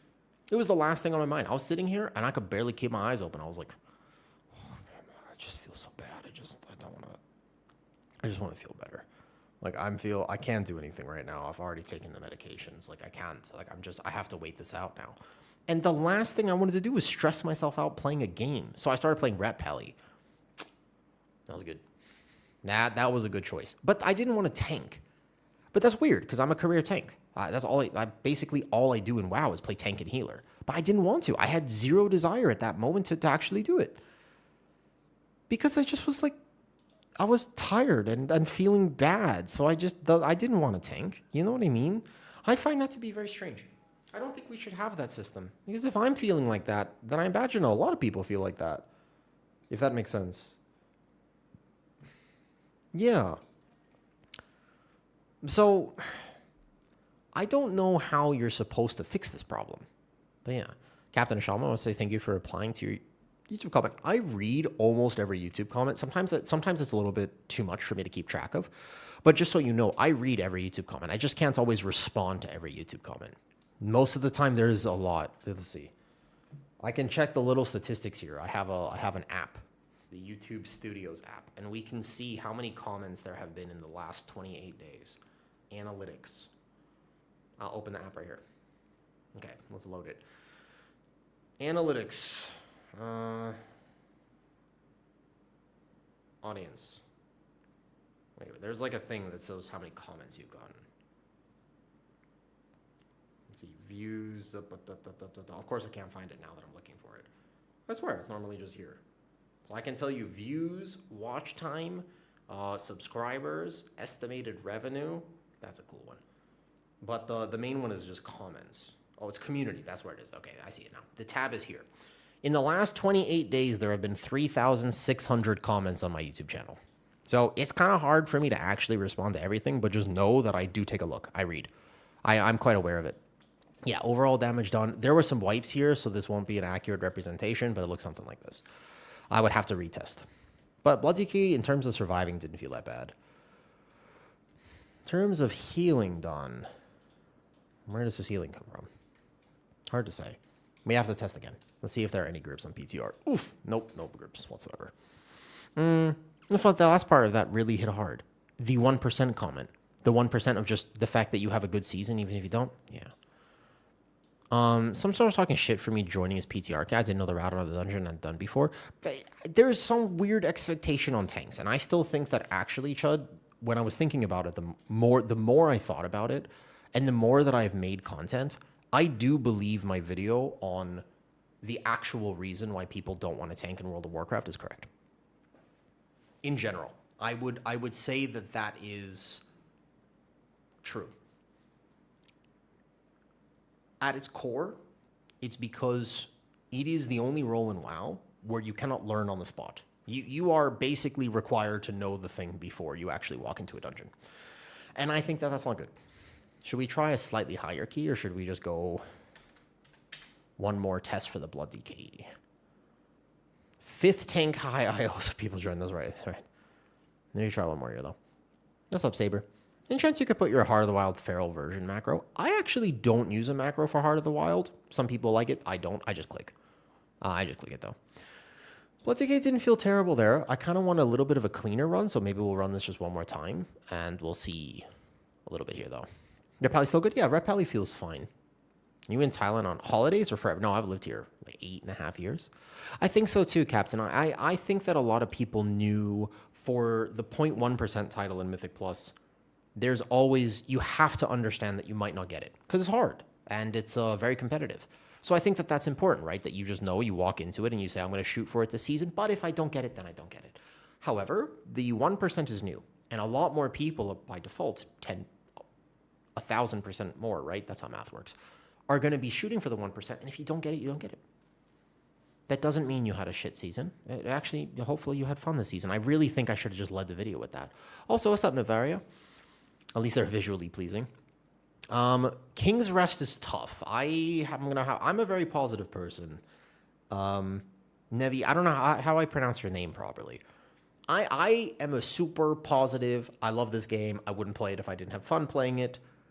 But King's Rest, you gotta question why they put it back in. I would say that there was a lot of things they could have done, and that seems like the wrong choice. I don't want to judge them too harshly, but after testing it, I am judging them harshly. I would love to. I actually think, no, this is the craziest thing, Nevi, and this is the problem, Nevi. We are in a situation. Oh, this is King's Rest. No, I don't want to do. I want to actually do Ruby Life Pools. Wait, can we do Ruby? Can we do Ruby instead of King's? Fine, we'll do King's Rest. I guess this is a King's Rest now. All right, I actually listed it wrong. Damn it. All right, listen. It's not a good dungeon. Ruby Life Pools, of all the 3 things that we have on PTR currently right now, Ruby Life Pools is the best. It's a red herring. That is a true statement. If I was going to test any dungeon that I can currently test on PTR, Ruby Life Pools is by far my favorite. Ooh, that's tough. That's not good. That's rough. I actually think that Ruby is twice as good as Temple of Sethralis. And, Chess, you want to play balance? Let's go. And then on top of the fact that it's twice as good as Sethralis, it's 4 times as good as King's Rest. Yeah. He's just stopping by and saying hi, Nevi. I liked your stream yesterday. I don't feel like I get to meet a lot of people in the streaming community because I haven't been streaming for that long, but I appreciate the chance to make new friends and stuff. Is this sounding fun? I've been making a lot of videos, Nevi, talking about some of the perspectives that I've been having in WoW recently. Over the last few months, I've started activating my brain in a more critical thinking sort of way. instead of just thinking hurt to dur and lifting heavy rocks at the gym, I've actually been trying to apply a certain level of critical thinking toward WoW. And I have a lot of cooks that I have been trying to share with people. There are a few issues, mostly with tanks, mostly with healers, mostly with just Mythic Plus in general. But holy did I have a 4,000 IQ moment yesterday. Now I am tired today and I'm not feeling my best. So I will eventually make a video about this with a more fleshed out take, a more fully formed opinion. But you can let me know your initial thoughts about this. This is one of the spiciest takes I could possibly give you.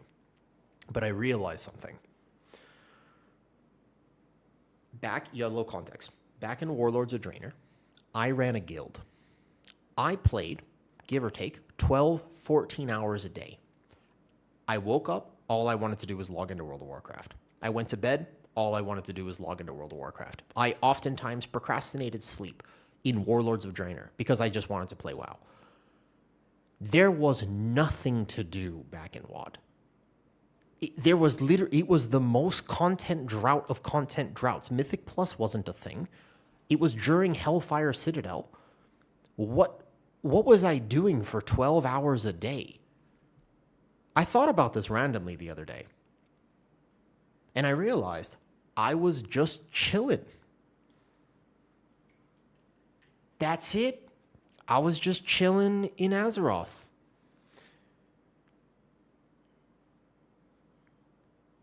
I stopped chilling when Mythic Plus was introduced.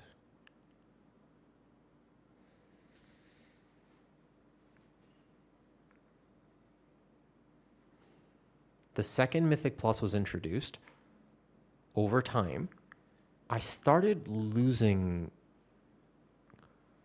the ability to waste time in game.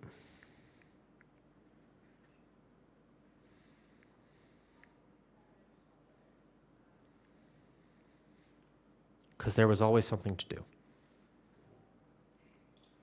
There was always something to progress. And I am an altaholic. So when my main character was capped, my second character would start progressing. When the second character had finished their progression, my third character would start progressing. When my third character was done, the third spec of the third character could start progressing.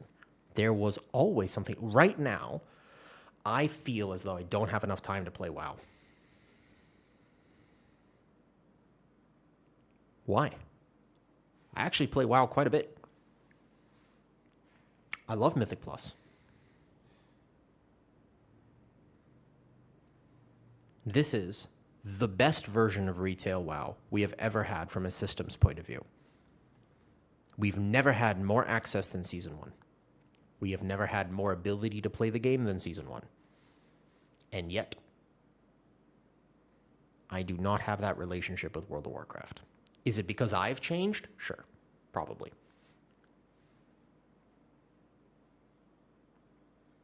But that's a very strange thing to think about. Just thought about that. I have been craving Classic recently. You know, Nevi, I was saying right before you got in that I got the flu in early May. And I'm a tank main on live. I was pushing for the higher keys.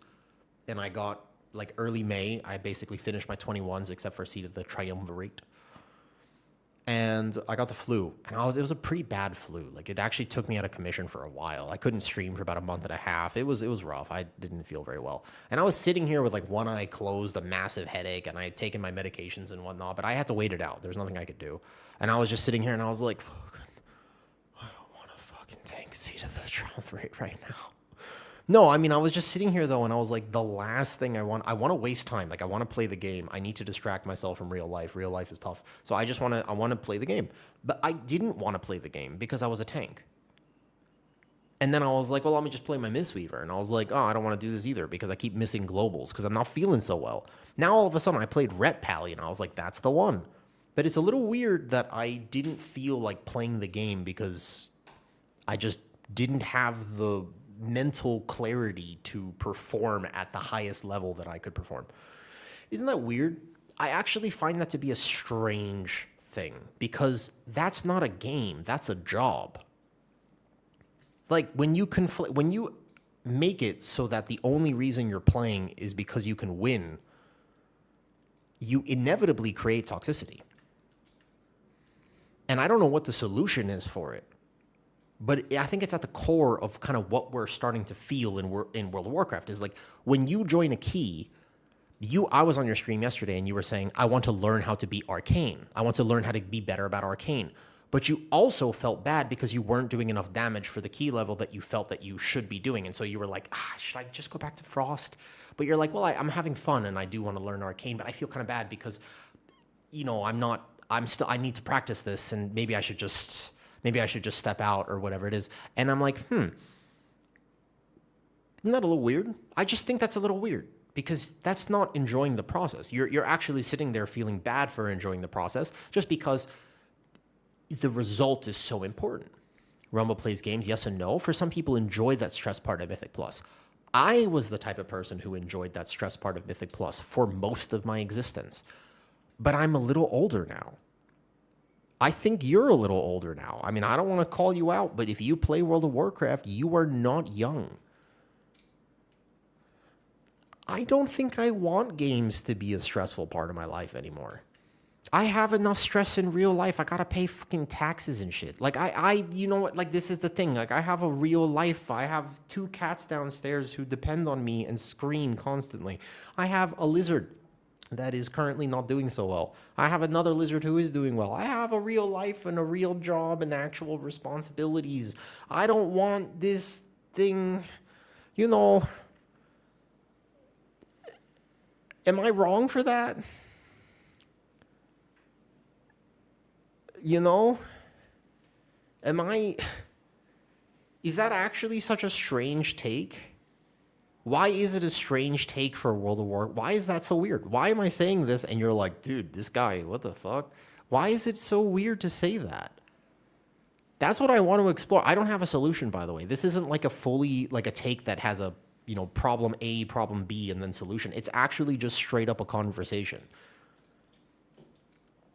I agree with you, Ming. I don't think this game should feel like a chore. But I think it's really weird that it does. I don't know, man. Let me put on my leggings. Wait. Let me ask something, too. I hate that everybody races for the best gear. What's up, Maxi Tank?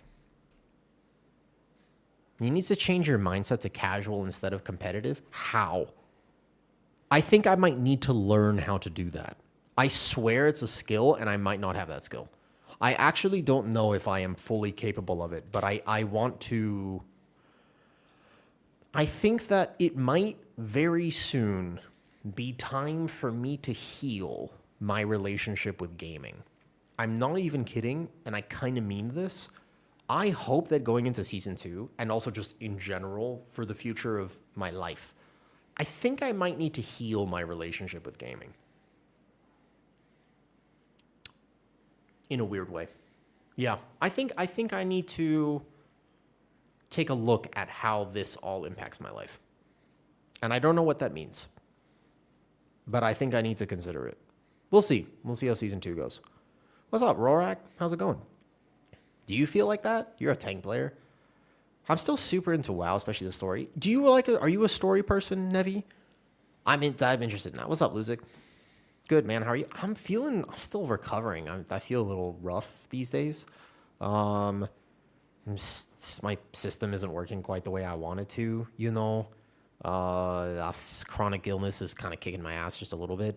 But that's giving me a weird perspective on the game because if my life and my physical health is at a premium, then all of a sudden I really am not interested in just sweating for the game. Like I'm very, very, very, very, very interested in just chilling.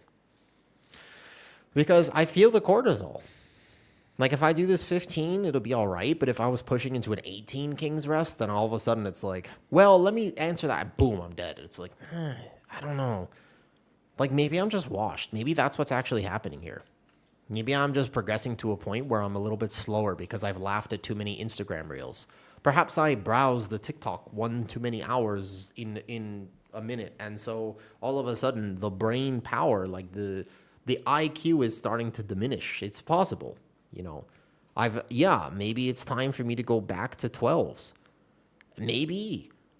I think the other day I drank some water and I'm not sure that it was from a water bottle. And so I've noticed ever since that day, it's just been downhill from there, you know. Temporary chill out. We might get back to it. Yeah, we'll see.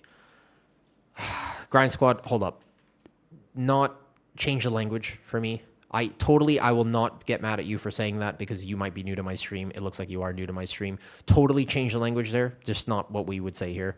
I totally get it. A lot of people would find that would be very okay with saying that. Not here. And also Twitch will ban you for that, so just beware.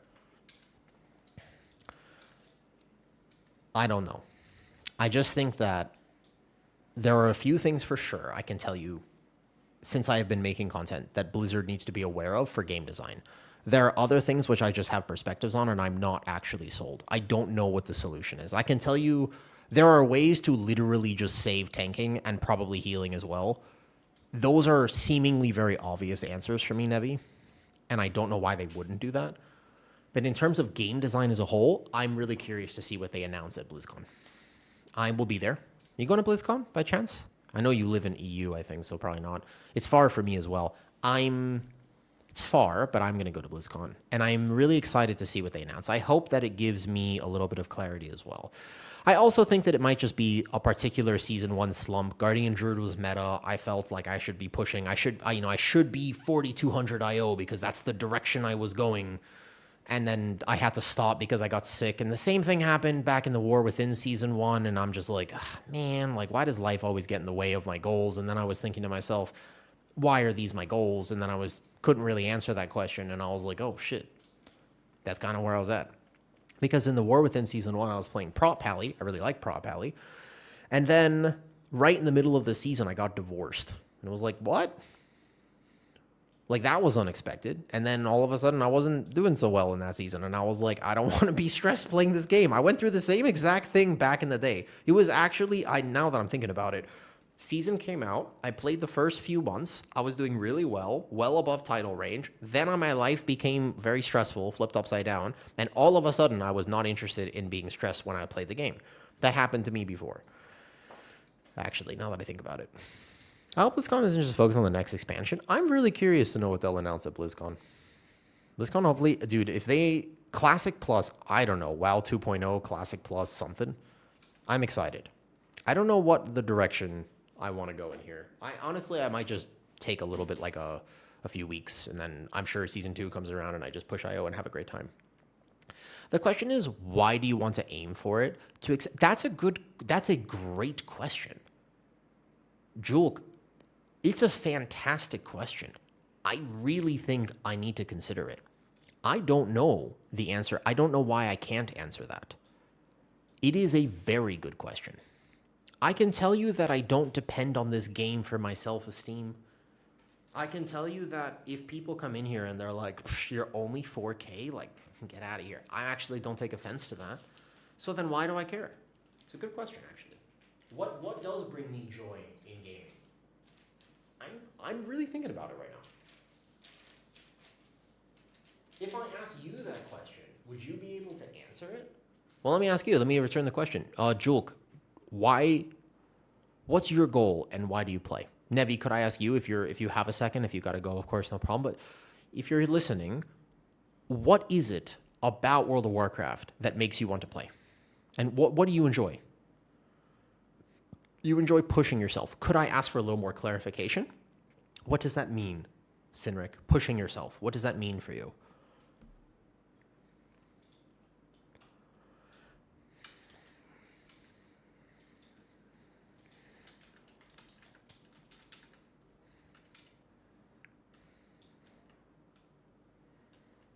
The constant progression is fun.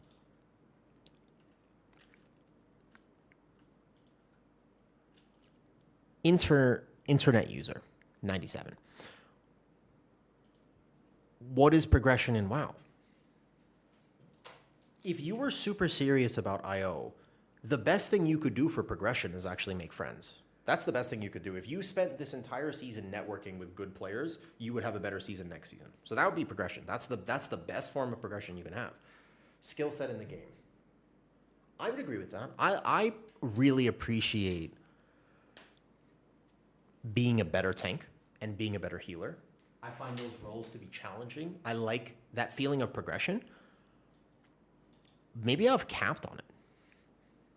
Maybe that's what's up. Maybe I feel like there's not a lot of room to grow. I don't know. I've been playing this game for so long. For me, it's to have fun with friends. Joke, that's a. Maybe I need friends. Goddamn. Same as when I was a kid. I don't have friends. I work a lot. You play mostly with the same people. Maybe that's. Maybe I just need friends. I play because there's different content. Like world quests, there's always something to do. Do you enjoy the world content right now, Aluso? The gameplay, the potential camaraderie between... Lusik, are you feeling like you have more camaraderie or more toxicity at the moment? Let's say you play for 1 week. I don't know if you play with the same people, if you pug or whatever. Your overall takeaway from not just the day of play, because it's RNG, but just in general, do you feel like you are experiencing good vibes or bad vibes in total? And what key level are you at? I would say that for me, that's a really strong element. But I've also had this weird thing where I swear, don't TD me, don't TD me, don't TD me. Thank God he knows not to TD me. I've had this weird feeling recently, like I am not feeling the camaraderie in World of Warcraft. It feels mostly like it's actually whenever I join a key, and I don't know if it's the level I'm at, but I feel like whenever I join a key, it's actually everybody has a mentality where they say to themselves, I hope you don't fuck up my results. Instead of, we're all working together toward a common goal. Like, I'm not feeling that. I personally do not experience that level of camaraderie currently. But I don't know if that's because I just don't have consistent people to play with. I don't know if it's because I'm pugging at a level where that's... I don't know exactly what it is. But there is something about WoW at the moment where if I am playing for, let's call it 5 hours, I swear I'm going to have more toxic interactions on accident. Not because I'm causing them necessarily compared to positive interactions. You play a variety of games. How does AUG feel? I can't answer that, Rage. I know that every AUG evoker is kind of mad right now just because they changed the way that bombardments work, which was basically the entire playstyle of AUG. Wait, are we still fighting this bull or are we going to reset? I kind of thought we would reset, but okay, Blood DK lives. Blood DK lives. Blood DK lives. I stopped casting globals for a second. All right, we live. Easy. Any resolution to find people you play with, just play together with pugs and they just replace you within a number of seconds. I guess as a tank and a healer too, especially. Like I cannot make a mistake. DPS make mistakes all the time and they don't get punished for it. Not really. Like you just leave and no one really remembers it. But as a tank man, you make a mistake, you are blacklisted from a community. That's what it feels like. Make guilds great again, Riarn. That's what I was thinking. I think that the social element of WoW is honestly what's missing from the game. I genuinely believe that what makes World of Warcraft such an amazing game is the people. It has never been the gameplay systems. That's always... The gameplay systems in WoW are great. That is not what makes WoW amazing. The people and the experiences are almost always what people would quote as the reason they play the game when you stop and think about it. How do they create the social environments where we are going to be creating those memories? And I believe that the gameplay design choices that they have made more recently are anti that. In my opinion, many of the ways that they have designed keys actually lead to toxicity. And a really good example of this would be the seasonal affix of thundering. Do you remember thundering?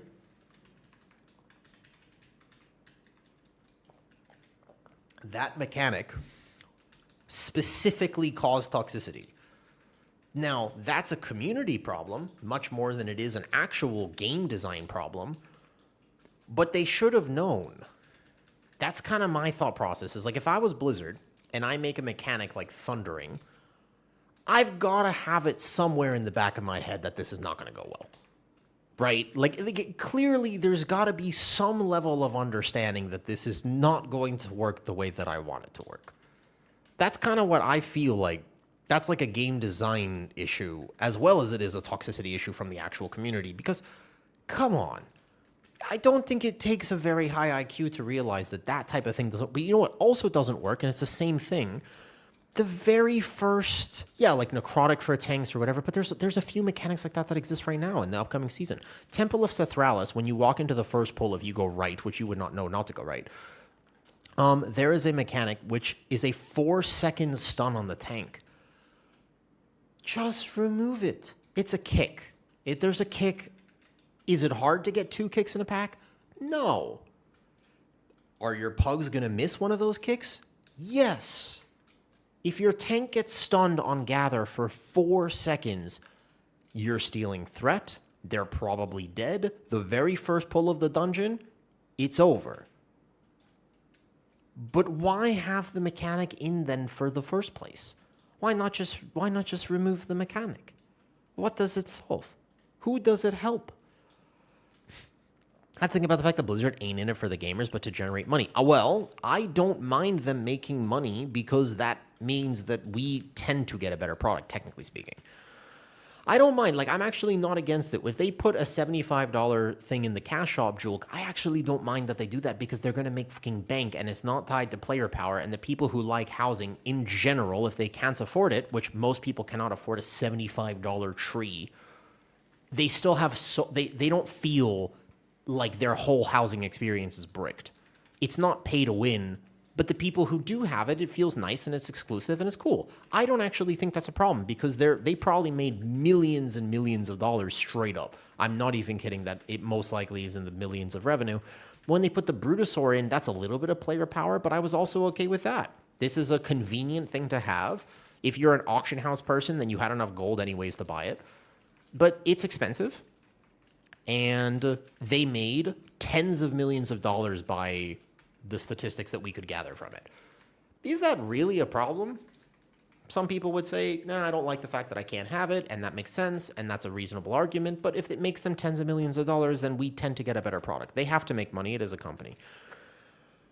But you gotta stop punishing tanks. You can't have tanks be the crux of every single key. And that's a mechanic check. Like, you can design the game with that in mind.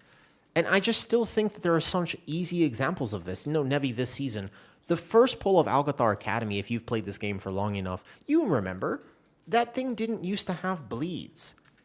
Why did they add it? Who does it affect?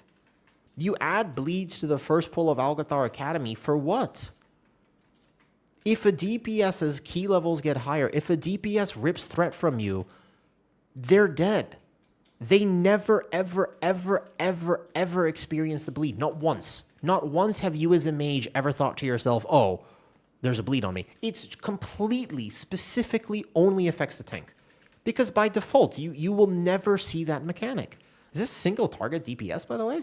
Oh, that's overall. I was about to say, I am popping. Oh, that makes way more sense. Okay. Whoa, he is popping off, though. Oh, he's padding on the ads, 100%. Okay, don't look at that. Never mind. I'm bad. I was like, that doesn't make any sense. No, hold up. We're going to go back to overall. Wow, look at that. Look at my DPS is so high on single target. All right, great.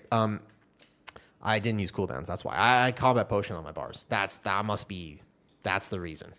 Yeah, this room sucks. So, like, this mechanic, as an example, this is a perfect example of what we're just talking about. When these ads spawn in King's Rest, make it hit the tank. You code these guys. I'm just going to solve there's going to be a lot of yelling and a lot of raging, I guarantee you, in the season. When these ads spawn, it hits the tank. Problem solved. What's the problem? Just, it hits the tank. It auto-aggros to the tank. Code it. Put it in right now. Why? Why not? What would be so bad about it just saying it hits the tank? Because if you don't know what's going to happen here, the healer was about to get one-tapped. because I didn't blood boil immediately knowing exactly which pack was going to spawn. There are 4 packs here. Just make it hit the tank. It's not hard. Like, I just think that's a game design thing, which they could have a little bit of foresight to just say, that makes sense. Also, about toxicity, I had a question. I just got accused and reported for RMT boosting. As a 2,000 animal here, which I'm capable of healing. What do you guys think about that? They going like 2 seconds before spawning. First of all, I didn't even know that. Second of all, if these guys, I thought those were glowing. Even if there's a visual indicator, niche, in higher level keys, it is a non-issue. In lower level keys, aggro is terrible. Now, is it an actual skill expression as a tank to never have aggro problems? Yes. But it disproportionately affects the people who actually need the help. And what I mean by this is, I think you've done keys. I remember you've done keys at a high enough level. You could literally just be like, wait. You say this all the time. You hear it in comms. Loose threat. You say, loose threat, wait. And they go, okay. But which one is spawning? I didn't see that. There was no indicator on my screen as far as I could tell. But also, what's the harm in just making it aggro to the tank? In this when they spawn like this. I just don't think that that's actually a problem. I don't think it adds gameplay complexity in a rewarding way. In the same way that I don't think the bleeds being in the first pull of Algathar help Nevi have a better experience as a mage player. Does that make... Because, like, who does it help? If you're going to put a mechanic in the game that might cause problems, you better have a reason for who it's going to help. Like, don't put something in that's only going to be negative, if that makes sense. Definitely not that. But when you're in comms and when you're playing with any amounts of adequate DPS, they are going to wait a second, and they know that they'll do more damage if they do. But that just doesn't happen in pugs. What is if you put that first pull as an example, Patrick? Yeah, no, I'm just saying, if you're a DPS player, how many times this season, in season 1 of Midnight, how many times has your tank died on the first pull of Algathar Academy? We can use that as an example because it's not a bad example given that they've just brought it back. And they didn't have to. It was a clearly added mechanic. They did the same thing with Mists of Tyrna Scythe, by the way. Do you remember when Mist was brought back? Everybody was like, ooh, I don't think Mist is a bad dungeon. And then they brought it back and they added anima slashes in the maze. And then it was RNG about how many you had to deal with every single run, by the way. And the anima slashes were unreasonably tuned. So you either had perfect defensives or you died. They didn't have to add that. They just leave it out. That was not a mechanic. And then they added it. Why? What did it stop you from over pulling? No, you still pulled. It was just now all tank responsibility. You still did the same pull. Like Algathar Academy, you don't pull more or less if the bleed doesn't exist. It just makes it so that your tank sometimes dies while you are in full cooldowns with combat potion and lust. And then you get mad, as you would. If you're a DPS player and you're trying to do the first pull and your tank dies, no one's having a good time. The way that it does damage to your tank means that your healer can't help you. So I just think that that can't be a miraculous thing for them to realize. They have to have some level of knowledge that this is going to happen. Positioning is so important for tanking, correct? Healing ramps are so important, but DPS just go burr. And if urgent packs don't matter, they just care about a meter versus what's better for a group. Yes.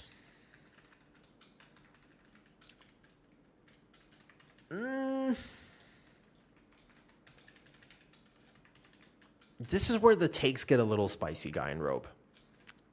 I think the healthiest direction that WoW could go in, as somebody who has played competitive Mythic Plus for a period of time now, for a long time, I think that the healthiest direction for WoW to go in is to care less about performance. Actually, I think that is what we need to do. To be honest with you, I think that's kind of where we're at. I think that the more that they hyper focus on trying to make the optimizations the goal, the worse product we will get. I think. Because when you like the rating changes as an example, they're trying to make it so that more people are motivated to Mythic Raid. Yes, you're familiar with the changes happening in Season 2. How's Blood DK looking? Feels fine. I'm a little over-geared for this key level, so it's kind of hard to say. I'm not following. Okay, I got you. Like, when I go into this poll, we're super over-geared for a 15. Therefore, hard for me to say exactly, because I'm not really challenged. It's not Prop Pally, and I like Guardian, and I am not a fantastic Blood DK. It's not exactly my most played tank. Not terrible. This is overall right now. If we look at current damage here, it's functional. But I'm certainly... The damage that I'm dealing is not as high as it could be. We let a kick go off. I should have got a kick. I can't actually see the kicks properly on this pull. You're not following. Okay, got you. I actually... So, you know, if you're interested, by the way, in how Blood DK feels, I have... Kyrasis messaged me today. M9, you know Kyrasis? Like, I can keep myself, for example, fully alive right now, and then my team would have to come back, but I think that they're going to wipe as soon as they get in range, so maybe I should just die. Yeah, exactly. Like, Blood DK is good until it's not, and right now I could just live forever on this pull, and I could do good damage, but I should probably just die. Who is that? The Blood DK. Kyrasis is a very, very, very, very... He is the theory crafter for Blood DK. He's the GOAT for Blood DK. If you are a Blood DK fan, Kyrasis. Kyrasis. Like this. Yeah. I might get to do a little video with him. And that would be really cool because he has some good takes. He has some unique takes about the game. Oh, no problem. I would say Blood DK feels good, especially for that level. The tier set change is decent. I don't know. It's hard to say. I'm not playing it properly, probably, but the actual just strength gain from it is decent. What's your thoughts on the above?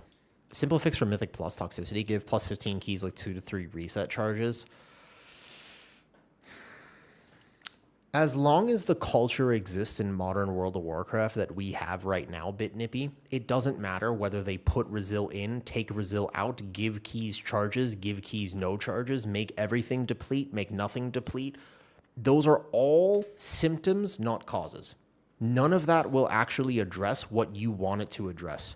And I think that that is the conversation that needs to be had. That's the problem. That's where we're at now. We've progressed to a point where no system that they introduce is going to be the fix at this point. The only solution is to get people to care in fundamentally different ways. How do you do that? I do not know. I cannot say that I have a proper solution entirely, but I just think the things that make WoW magical are not present in our atmosphere of how we're enjoying this game right now. And that is a problem. That's what I'm feeling. And I think that it ultimately comes down to the fact that we play games and our relationship with games is different than it used to be. I could tell you that for sure. Videos are good because a dev might see it doom scrolling on the toilet. I don't think there's that many people who work at Blizzard looking at this stuff. If I was, and now granted I'm not a company, but if I was Blizzard, I would totally hire somebody or at least tell people to check Reddit. Like I would absolutely have the opinion that you gotta be in touch with the community. So I would tell an employee to definitely be doom scrolling, just constantly refreshing the feed. But I have a feeling that not as many people work on this game as I think work on this game. Like, you would imagine that a multi-billion-dollar company has a giga crew who mans this game, but I actually don't know if that is true. Also, we let the cast go off. I can't see it. My Platinator doesn't register them, unfortunately. But that was a cast. So I don't know if that's true. I definitely like the podcast format. It allows me to talk to people properly. But I just want my health to feel better. I don't feel so good right now. I feel lightheaded and whatnot. So maybe my takes are not the best right now, though. Subs are Aline. Oh, I don't think so, Patrick. You would imagine they do, but I don't know if they actually do. Unsure. Ugh. I'm going to do some weird posture stuff here. First of all, let's sit down and let me stretch. I'm starting to get really lightheaded. You want to know how blood DK feels, M9? Let me tell you. I will tank this boss while I do yoga. Because I need to move more. And maybe we'll just go for a little walk or something in Thailand. I don't know. Seriously, I want a foot massage. I just don't know how I'm going to stream the foot massage. All right, let's check first posture number 1. Let's do leg up, down, internal rotation here. That's a little better. Oh, that's a good stretch. All right, that's the one. That's the one. All right. Just really... No, it's not quite enough.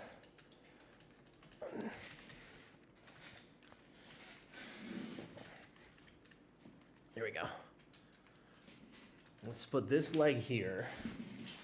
Then we'll go like this. Oh, wait, no. I'm feeling, man, I'm just not feeling fantastic. Let's see. That's the one. Yes. There we go. Oh. Okay. I miss the world before Brazil. Yeah, I do too, actually. I mean, the Pod EC, I didn't get to listen to all of it. I only listened to like 20 minutes, but I think that the Pod EC made some good points about Brazil. Dratnos, of course. Are you cramping? No, I was cramping beforehand. My stomach is not feeling fantastic. Quarks, bars, and grills. I don't think that Brazil accomplished what they wanted it to, but I also think that Brazil is fantastic for the average key, unfortunately. That's my problem with it. The problem is that Brazil is almost certainly going to be very, like, you can't take it away because it is very, very good for the people that it's supposed to be good for, but it has done irreparable harm niche to high keys. And it has, first of all, I am 0% motivated to do keys. Like, I hate Brazil, genuinely. And there's a lot of people who will definitely come in here, like the people who don't like me oftentimes will try to poke holes in my arguments by saying something like, would you benefit from it? It's like, yeah, of course I do. And many people benefit from it. But I used to pride myself on having a high win rate. Like when I play a game, whatever bracket I compete in, I'd like to believe that I have a high win rate. That doesn't matter anymore. It simply doesn't. Like, it just doesn't seem to be impactful. How successful you are is just, do you have contacts? Do you have a network? And do you have enough time to play the game? That seems to be actually what matters. And it has absolutely killed any association that I have with title. 0.1% title. And it's going to... Oh my god, I almost died. Holy shit, this chair is like $40. I really should not be depending on this as much as I do. 1 second. My position right now? I don't know, Blaze. I'm feeling off. I'm feeling a little weird. It's been a troubling day, physically speaking. I just want to make sure that I don't die. And if I do clip it, this is important. If I eat shit, don't let my sacrifice go to waste. Okay? You have to make sure that you do me a favor and just clip it.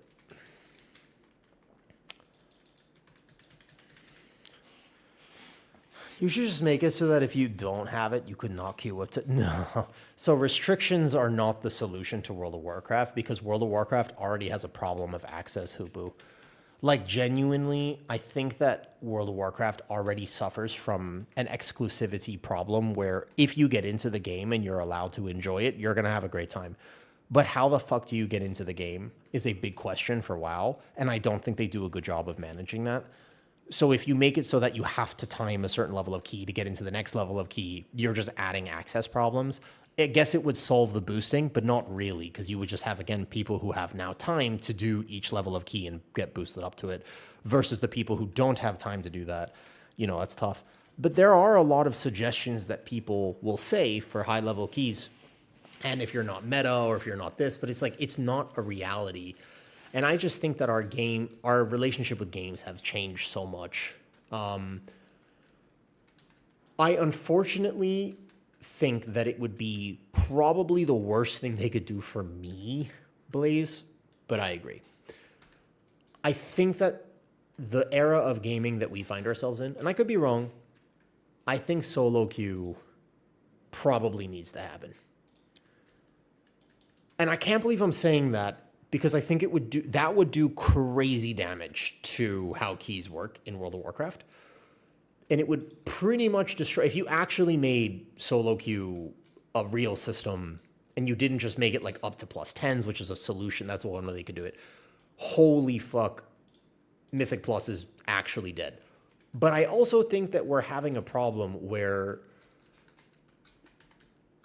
we are having this conversation about solo queue, and when people talk about it, they always think about what it's going to do to high keys, right? That's what you hear. It's like, well, what's the relationship with keys going to be like? And I actually think that that's the wrong argument, because by default, if solo queue impacts the 1%, it's the 1%. By literal definition, it's the 1%. How do we get the game feeling better for the 99%? And I also think that that statistic is wrong because it counts everyone who's even done a single +2. So let's assume that it's actually more like 2 or 3%. I think that's important. The statistics for how many people complete keys often factor in. If you do a single +2, you are now on that chart, and many people do 1 +2. So I would argue that you should not consider it like that. And probably it's a little bit more than just 1% of the player base. It's more than that. If you are competing in World of Warcraft and you are that competitive, where you might actually have access to being that high up in Mythic Plus rankings, bro, you are addicted. The chances of you quitting because they put in a system that you don't like is next to none. I'm sorry to break it to you. You should go to therapy. Like, you probably need help. I do too. Like, not really. That's going too far. But you know what I mean? Like, they're not the target audience because you're probably not going to quit. The people who are quitting, or rather the lack of fresh blood in the game, is the problem. Because how do you get into it? The things that I know... Oh, I need a Death Advance. Fuck. Oh, I forgot to Death Advance. Oh, live. Oh, easy. So here's the thing.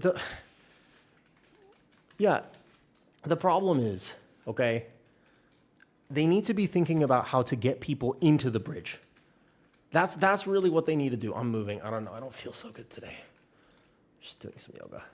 Does that make sense? Like, that's what I feel the actual solution is for World of Warcraft is, how long have you been playing the game?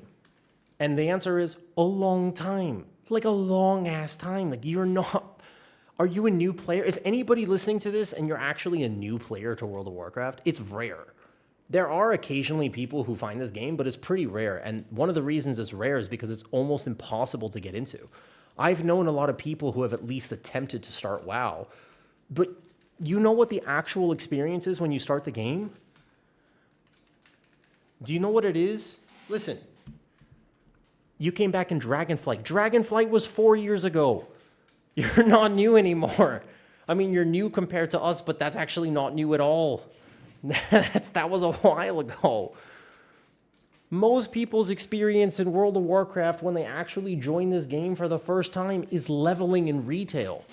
You don't even know what Mythic Plus is. You don't even know what Raid is. You don't know what item level is. You don't know what Myth Track is. You don't even know what crests are. You're literally leveling.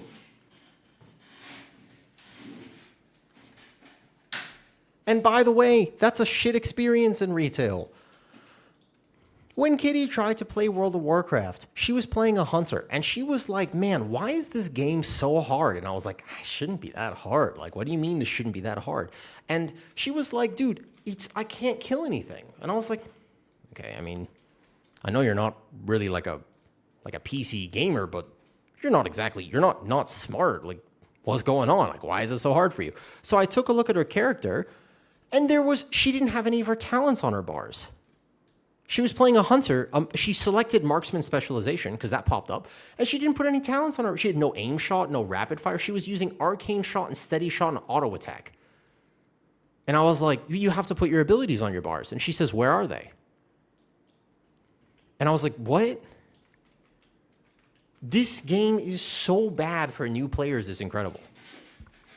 There's the lack of understanding for how people will actually engage with this game is wild to me.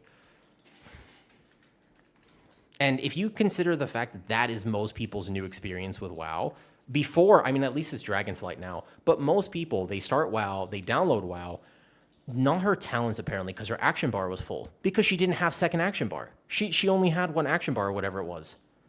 Like, it just was filled with random nonsense that she was clicking. Because there's a lot of abilities that, again, you would know not to click them, but she doesn't know. How would she know? The game does not teach you much of anything. Ugh, I need to stretch more. I don't know. I haven't leveled a character in a long time. My point is, if she could experience Mythic Plus, she might like it. But we need to onboard. The game alerts when you earn talent points. Where?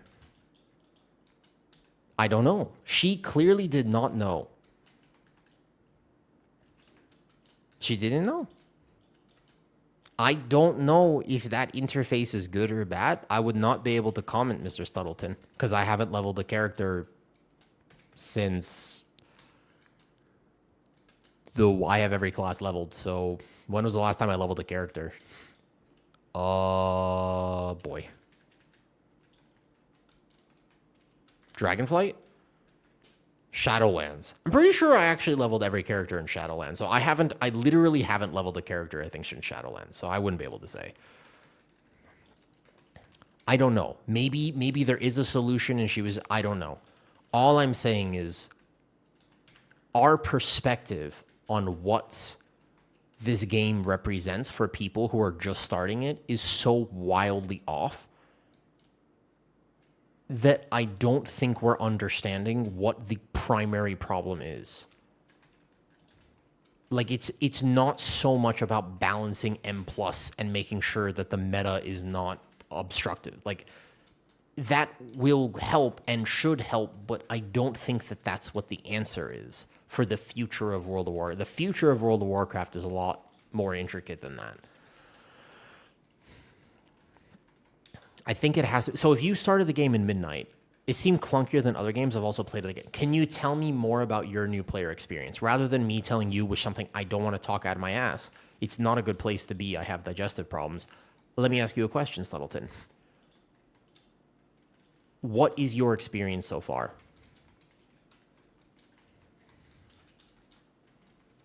What's your experience so far? Also, re-pigleg? What? It'd be nice to have at least 2 meta tanks. I mean, I agree with that, and I think that they should tune the game better, but I don't even think that the meta currently Charbs is actually that bad. To be honest with you, I personally don't believe that the meta... It's not as oppressive as it feels. It's bad, but this is not the most unbalanced that we've ever had it. If anything, this is the most balanced we've ever had it, for what it's worth. No, I know. It's just the AI. I was in Rob's stream last night, and there was a bunch of people individually messaging on Twitch, and they were like... They kept using AI messages, and it's just the dead internet theory. Supposedly, Cloudflare has announced that there are more people at the moment. There are more AI bots on the internet than there are real people. That is unfortunate. Yeah, it makes me sad too. It's crazy.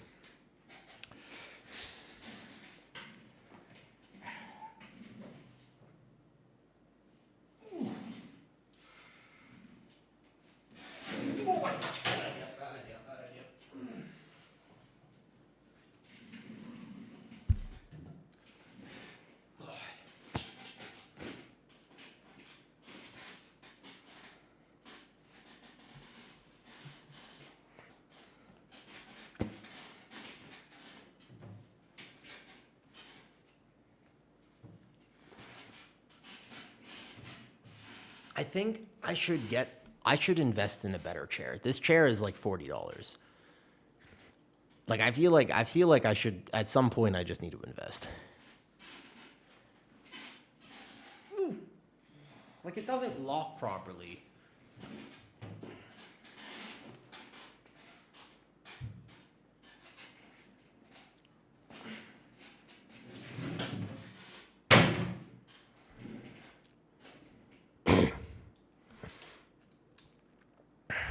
I wonder where my cats get it from. It's a mystery. This dungeon is so long. Yeah, this dungeon sucks. Is this your first time seeing King's Rest? Wait, Mr. Qatar. Is this your first time seeing King's Rest? What do you think? What do you think? You didn't even see the end. You didn't see the last boss. Oh, you didn't get to have an opinion yet. You didn't even see the last boss. If you thought that was bad, yeah, this dungeon is not a good Mythic Plus dungeon. I know. It is though, isn't it? Isn't it kind of horrible? I agree. I agree completely. All right, let me go play something that isn't Blood DK, I think, for a second. I don't mind it. Yeah, Library, I don't think that a lot of people are actually going to unsub, but it's a sus dungeon pool. My new player, if I come back in the War Within from WoD, newer. Stuttleton, let me make sure I'm actually reading your comments here. I asked you a question and I wanted to know. Abilities not telling you if they're on, easily showing like what passives affect it. Stuttleton, did you know that you can go into your talent tree? What class do you play, Stuttleton? Out of curiosity. Could I ask? What did you decide to play when you came back? Weeks? I think so. Comparatively to how long a lot of us have been playing, yes. And this dungeon is much better than it used to be, supposedly. I have all tanks now. Oh, okay, so I don't know if you know this, but if you're new to WoW, if you want to look up a passive, like you're like, what does Blood Boil affect? This is a primary ability of Blood DK. You can type it in here and it will show you everything that affects Blood Boil. This is a good way to check if there are any interactions that you don't know about. It's not the perfect way, but if you went to Guardian Druid, you type in Thrash, it'll show everything that shows this, just as an example. What's up, Jark? Blood DK. I was playing it all day. I mean, survivability-wise, I feel fine. Damage-wise, I need to optimize for sure a lot more. No, it's not always reliable. And also, a lot of the interactions are just terrible tooltips, especially for Guardian Druid. Yes. Although, again, many of them are just poor. All right. After not Blood DK, what should I play next? I have been wanting to test a bit more of Prot Warrior. I'm going to make somebody lead, list a dungeon that is not King's Rest, and I'll play something. I don't know what I'm playing yet, but I'll play something. Maybe Prot Warrior. Prot Pally is the most OP tank, so it's either Prot Warrior or just Guardian for fun.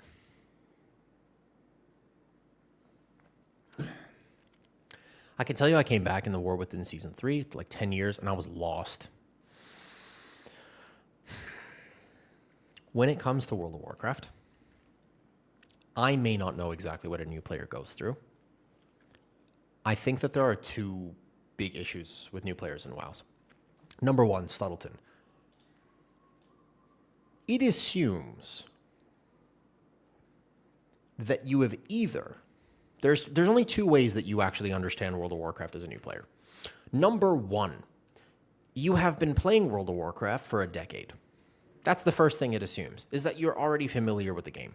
Number two is that you've been a gamer your whole life. Otherwise, it's not intuitive whatsoever, and you can't understand this shit. I don't think you would have any way of knowing. Like, do you know that there are enchants for your gear? Crazy question. Most people don't. Why would you know that there are enchants for your gear? Well, I play video games. Of course, there's enchants. Every video game has enchants. There is nothing that explains that to you. And they should. Why not? They should just be a menu that says, enchant your gear.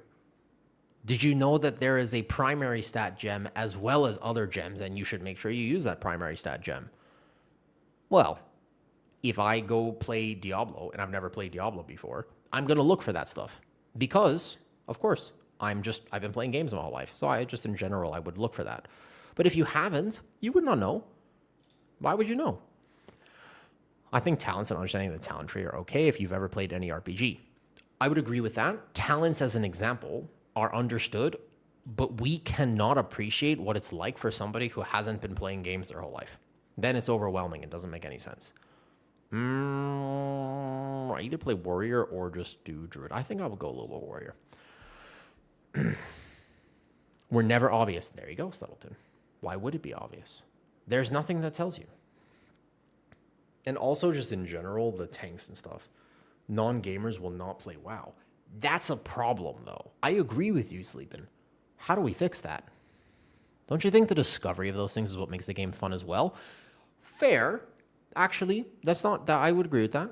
The Rune Forges of DK. Funny. That's the good one. That's actually a good point.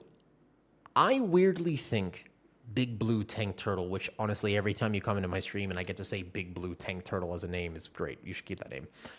I think that at the end of the day, Classic had magic that retail doesn't have. And one of the reasons why Classic had magic that retail doesn't have is actually because Classic didn't tell you what to do. There was nothing to do. You log in as a level 1 in Elven Forest, you are free. There are 0 directions, basically. They kind of direct you to start killing some stuff. But actually, there's really nothing. You could go... you don't need to know anything. It's a very friendly new player experience because you don't need to understand anything. Because if you actually could go all the way to 60, which would be tough and take you a long time, and you didn't understand 50% of the mechanics in Classic, you would still be able to play the game. Whereas in retail, if you are 20% behind me, get out of my key. I cannot believe you are wasting my time, you weak ass piece of shit. I mean, it's crazy. Just, you have to be so optimized. Otherwise, somebody's just going to yell at you. And the optimization is really what kills the enjoyments of the game, because then it puts pressure, and pressure in a game is weird. There's an awkward relationship with it. There can't be no pressure. There has to be some level of consequence. But they can't also have too much pressure, like Dark Souls. If I play Dark Souls, should I look up a build? I've never played it before. If I go try to play Dark Souls tomorrow, should I, for example, look up a guide on every boss encounter before I do it? And should I also look up every single build that I could play and make sure I choose the best one? Because I don't want to choose I don't want to choose a bad one. I don't want to struggle. And you're like, well, that's kind of the point. You're supposed to struggle. Right? Isn't that kind of like the joy of watching somebody play Dark Souls? Is you're like, bet took me 150 tries. Isn't that kind of the point? Is that experience and progression? WoW doesn't have that. Not really anymore, I don't think. Yeah, if I were to play Dark Souls, it would be for the experience. I wouldn't be trying to beat the game, because getting to the end is not the point. I would actually just be trying to enjoy the game, which is a wild thing to think about. Okay, what are we doing here? You've made it easy. Should list it as like a 15 or something. There's somebody listed right there. We might have to join that. It's pretty hard to find things right now. Man, I feel so good today. What should I do? You can list it as a 15 if you'd like. Let's just do this. No, what's up, Andy? List my group. Edit listing. I don't have a key. I can get it.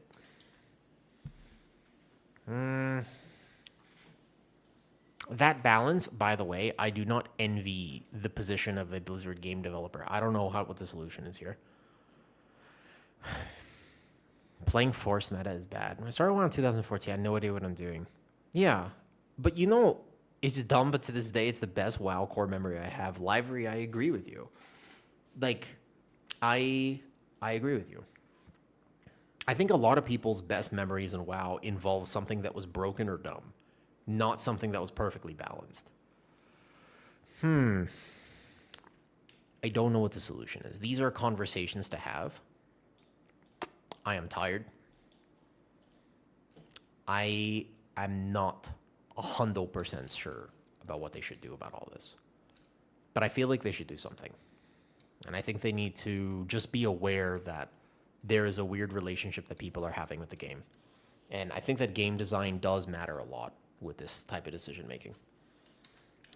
Okay, I gotta stretch again. I either have to stand and do stuff or sit and do stuff. I'm still worried that this chair eventually just kapluts itself. It is an IKEA chair.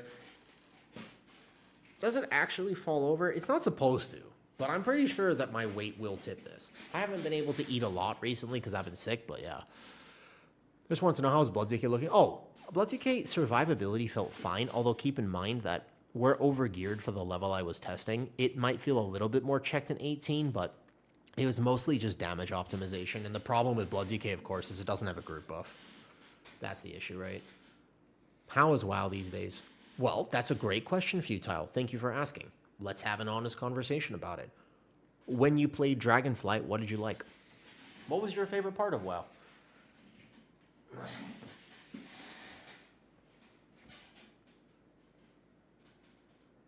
twisting.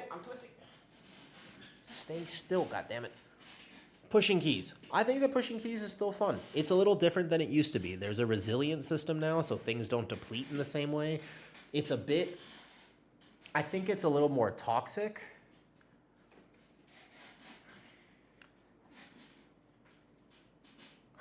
But the game is certainly better balanced than it used to be.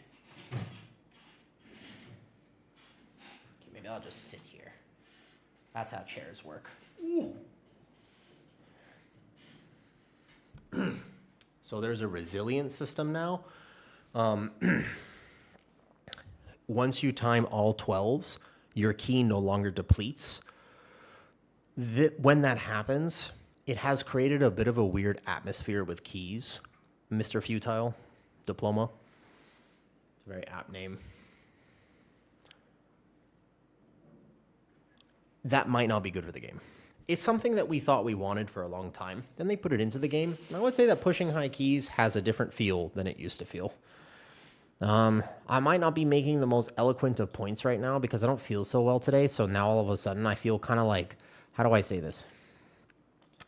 Do you ever feel like sometimes you're trying to make a point, but then your brain just sort of kaploots itself? And while you're trying to make the point, you have a good point to make, but you end up just making a point about it being pointy.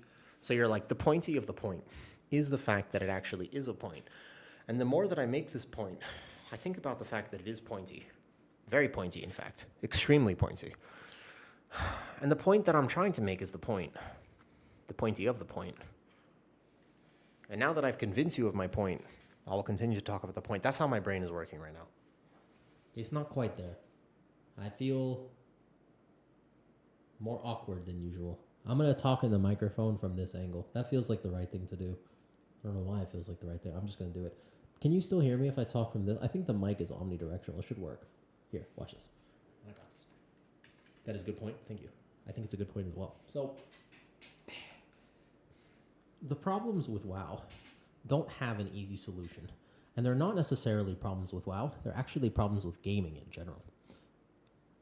I think moving forward, I see a very concerning future for video games. But not just video games, also for media. It's the rise of AI. It's the fact that we have TikTok brain. Nobody really wants to dedicate time or resources. We're very at odds with each other. We're far more willing to argue with each other. And I think that it's all problematic because it used to be that when you met somebody in the world of Azeroth, you could at least identify that they were as awkward as you were, probably. Nobody played WoW that also had a very high-functioning social life. So that was back in the day. But now everybody plays video games. And you don't know who you're meeting. They might be a dick. They might not be a dick. They might be a nice person. You don't know. There's so much variety that it actually causes friction. And I'm not saying that they should homogenize the game. That's good that more people play games. But it has created a different atmosphere than we had before. You know what I mean? Oh, Holy Paladin. Bet.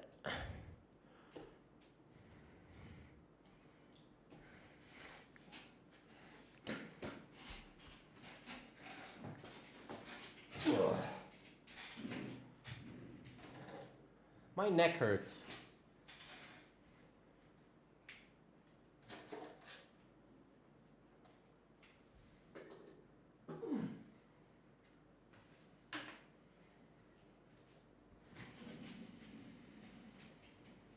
Do you think I could do ballet?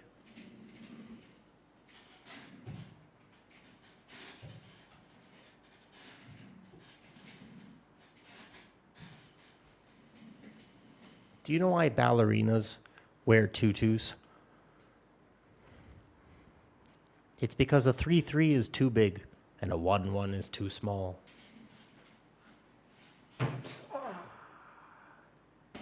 I should stand.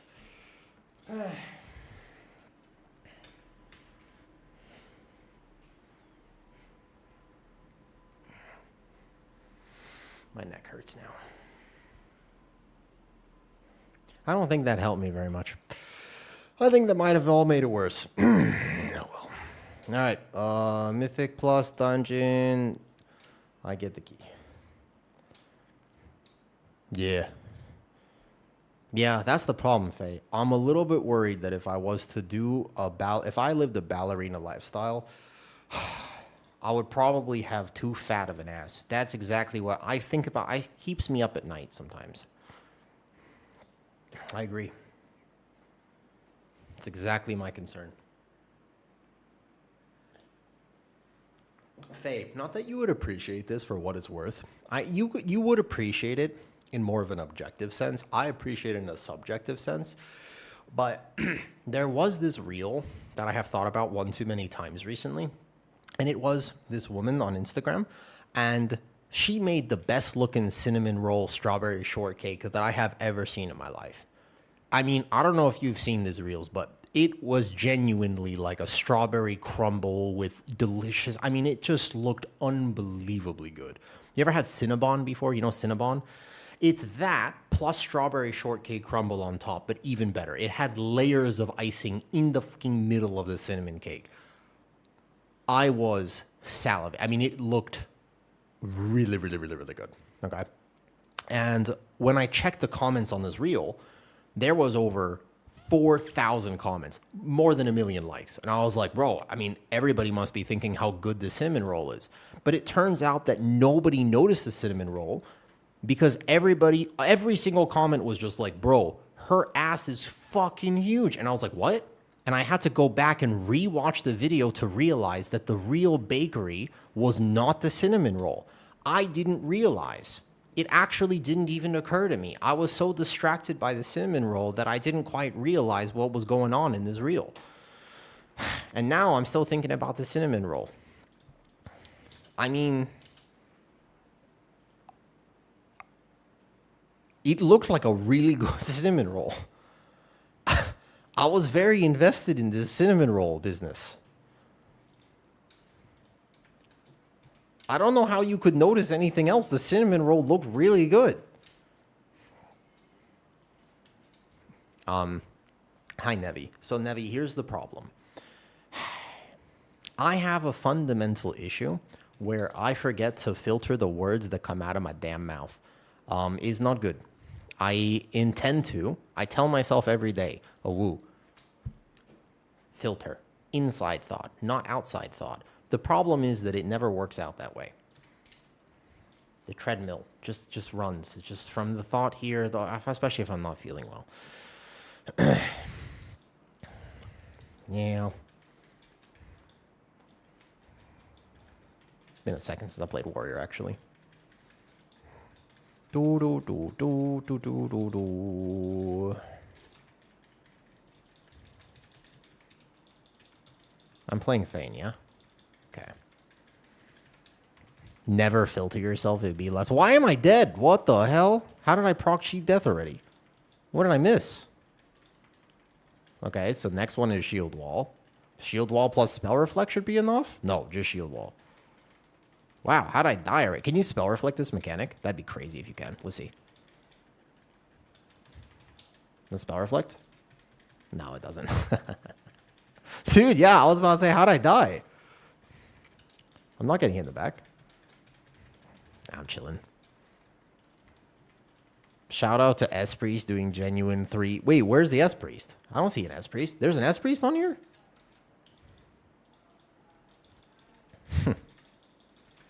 Ba-bum, ba-bum, ba-bum. I bet you actually skip this guy in higher keys, but for here. Oh, in Dragonflight, yeah. Yeah, I mean, people complain about the meta now, but I remember that specifically as well. You used to rescue as an Aug Evoker. You would literally rescue the Shadow Priest just so they didn't have to move. That's how much more damage they did than everybody else. It was actually wild that that existed as a system. We had that for like an entire season. I remember. Yeah, you remember? Yeah, I mean, I played Guardian, so to be fair, when Exodia was a thing, I was eating all right. It didn't bother me that much, but yeah, that was a little bit of a rough balance. Yep. Yeah. I also don't think I actually selected my folio on accident.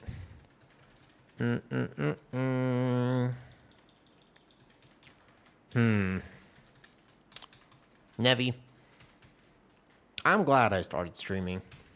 Stream is probably the only place where I could have the thoughts could flow, and people won't hate me for it.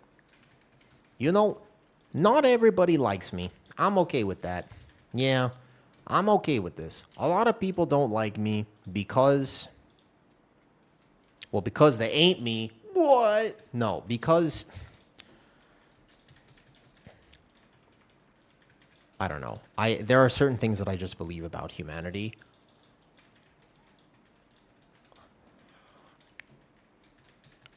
I don't know how this impacts gaming, but it does. Thank you, Faye.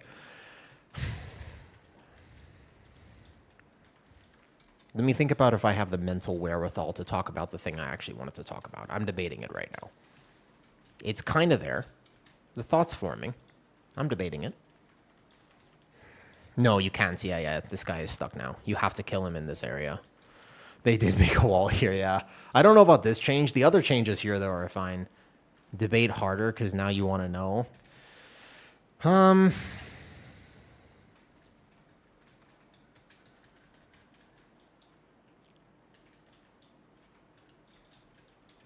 Do you believe that there are malicious people in this world, Nevi? Like evil people, basically. I have a really hard time with this conversation of good versus evil, because you think yes. I actually think that very, very, very, very few people are malicious by nature. I think that people are oftentimes a product of their environment, and that's not an excuse to not grow or change or develop or learn. But I do actually fundamentally, can we maybe kick the boss? This boss is kickable now too, but I can't move the boss because it's kickable. So either I soak all of this. No, not a single kick was given. Okay. All right, hold up. We can't hit the boss. Let me just, literally no one kicked at all. All right. Oh, man. At least you can spell reflected, I'm pretty sure. Wait, you can spell reflected? What? Wait, that was like half the fun on this boss. You can't spell reflect this anymore? What's up, Fluffy Posy? Nice thing that happened to me today. Okay, first thought I had, I can't say. Second thought.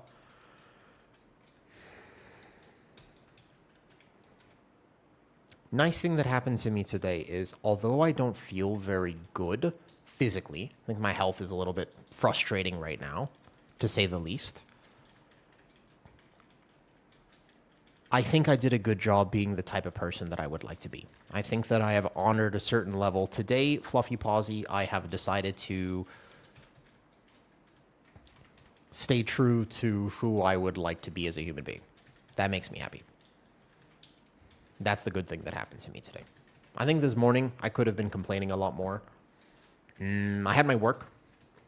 I have a few new clients I'm working with. I like them. I'm excited to help them. But more than that, I think that I was just a good partner this morning. And that's a really important thing for me. When I feel bad, I am used to feeling bad. I've had chronic illness my whole life. Nevi, I forgot what I was going to say earlier about humanity, but we'll ignore that. We'll circle back. I've had chronic illness my whole life. The most frustrating thing for me about being ill or just having certain genetic things that I've had to contend with, Fluffy Posy, is not how it affects me, because I am very good at feeling bad. That is like my superpower. I am so good at not feeling well. But how it affects other people, how it affects the people close to me really bothers me. I don't like that. So when I feel bad, I know how to take care of myself, but I just don't like that it basically has an impact on the people that I care about. And so whenever I can feel bad myself, but still be there for Kitty and for the cats and for this and for that, I am very proud of myself.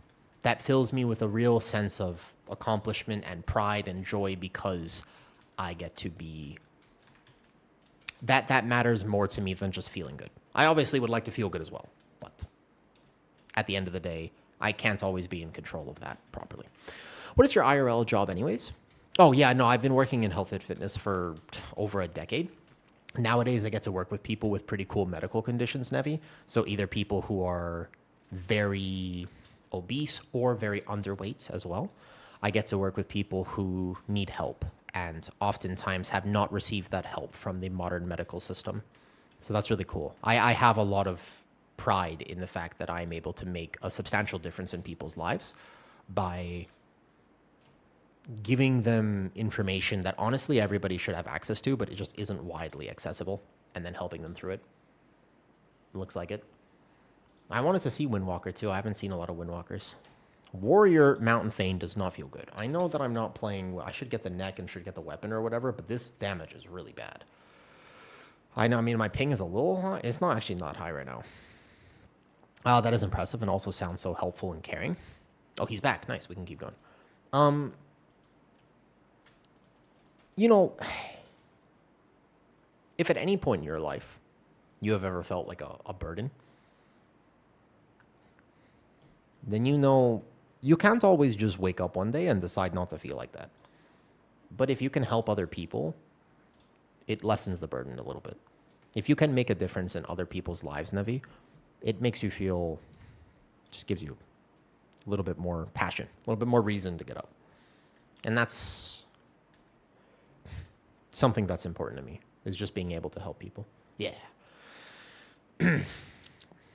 George, you were saying, I got blamed as a tank today in 18 seat that I can't pull the patrol at second boss because the caster won't move and the hunter in your group had 2 kicks so far in, and also the champions exist. Champions should just have their mechanic removed as a tank. Champions suck.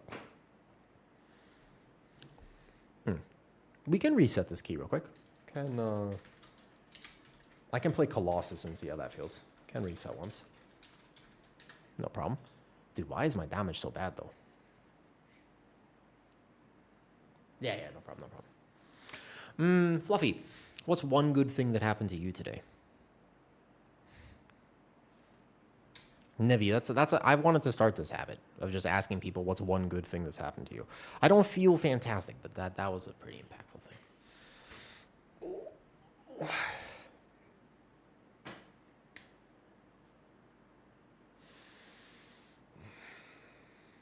Time is up.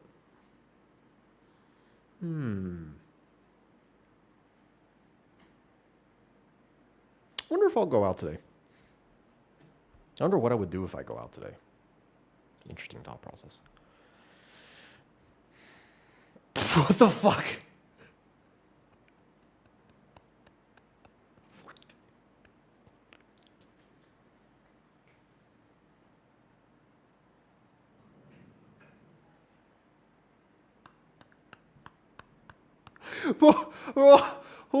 Wait, that's what I look like?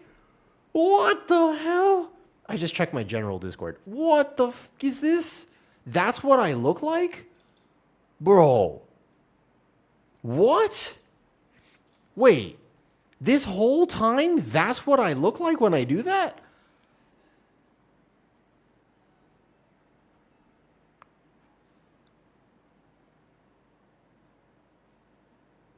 I didn't know it was that awkward. I didn't realize it was that bad. I was just stretching. Oh.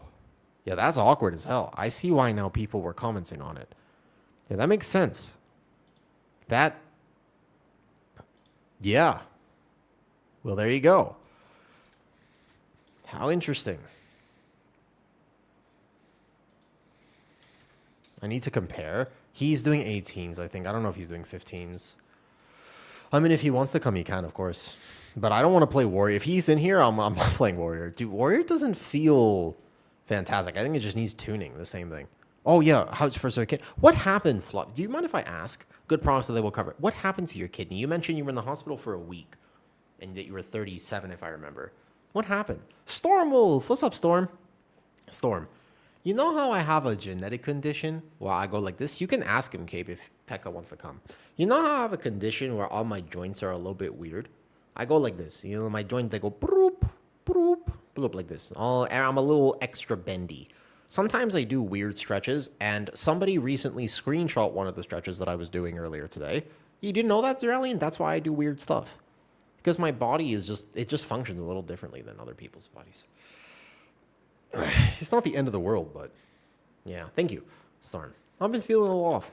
Some illness has been acting up. But yeah, it's called EDS. And I recently... Why not? Anyways, Storm, look, I was sitting like this earlier, and somebody screenshot this. It's not quite double jointed. It's more like quadruple jointed. And I don't know what to make of this. It's like, Spider-Man, Spider-Man does whatever a spider does. Do-do-do, do-do-do, do-do-do-do-do, do-do-do-do-do.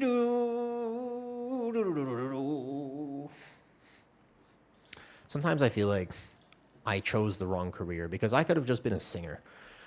Yep, could have just been a singer, you know what I mean? Yeah. Yep. Could have been a very different career path here. What's up, Harp? Hypermobile as well. Yeah, so a lot of people are jealous of it, but it's actually not cool. Can you get to the point where the leg looks like it's coming out of your head? Yep. I could put both my feet behind my head, but I have to dislocate my hips to do so. So it does not feel very nice. Yeah. It's double jointed, except for the fact that what happens is that your joints just pop out of their sockets, and I've had to work very hard to stabilize that and make sure that that doesn't happen. All right, I'm not playing Thane, I'm playing Colossus for this key. Let's test it a little bit. Congrats on almost 20 Brazil. Nice job, Storm. Are you going for the 1% title? Okay, I'll only get my YouTube. I just realized my YouTube chat is not up right now.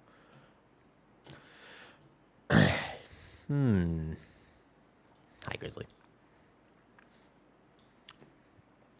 I feel a little bit lightheaded. Like, woo. My filter values have dropped to a value that almost lets the fact. But what due to water shortage and stress? Water shortage? Can you, like, you were very dehydrated, Fluffy? I think that you will probably need more than that. I have a feeling that 1% goes to 4K. I think it'll be almost 21 Brazil, if not 21 Brazil with 122. I think it's going to be way higher than people might realize. Scary, but I think that that's a fact. All right, Colossus, we have to change a talent or two here. I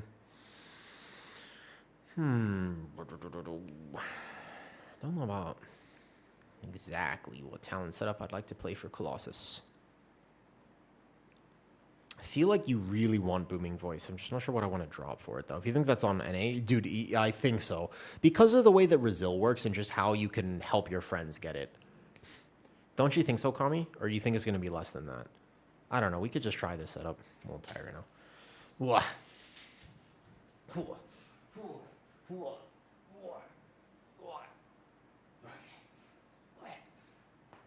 Oof. Nice. I do think so. Yeah. I have a feeling it's going to be much higher than people might realize.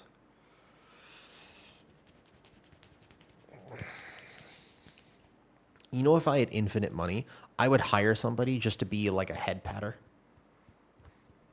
I would just put on my thigh-high socks, and I would just hire somebody to be like... And do, like, the scratching on the head, too. I love head scratches. You know this? Like, where they... You know, like, the toy that just goes... It does, like, the tendrils around your scalp? I would hire somebody to do that. I could hire somebody to do that in Thailand. The problem is that when you hire a home service for something like this, it normally ends up being something else. Yeah, I agree. Yep.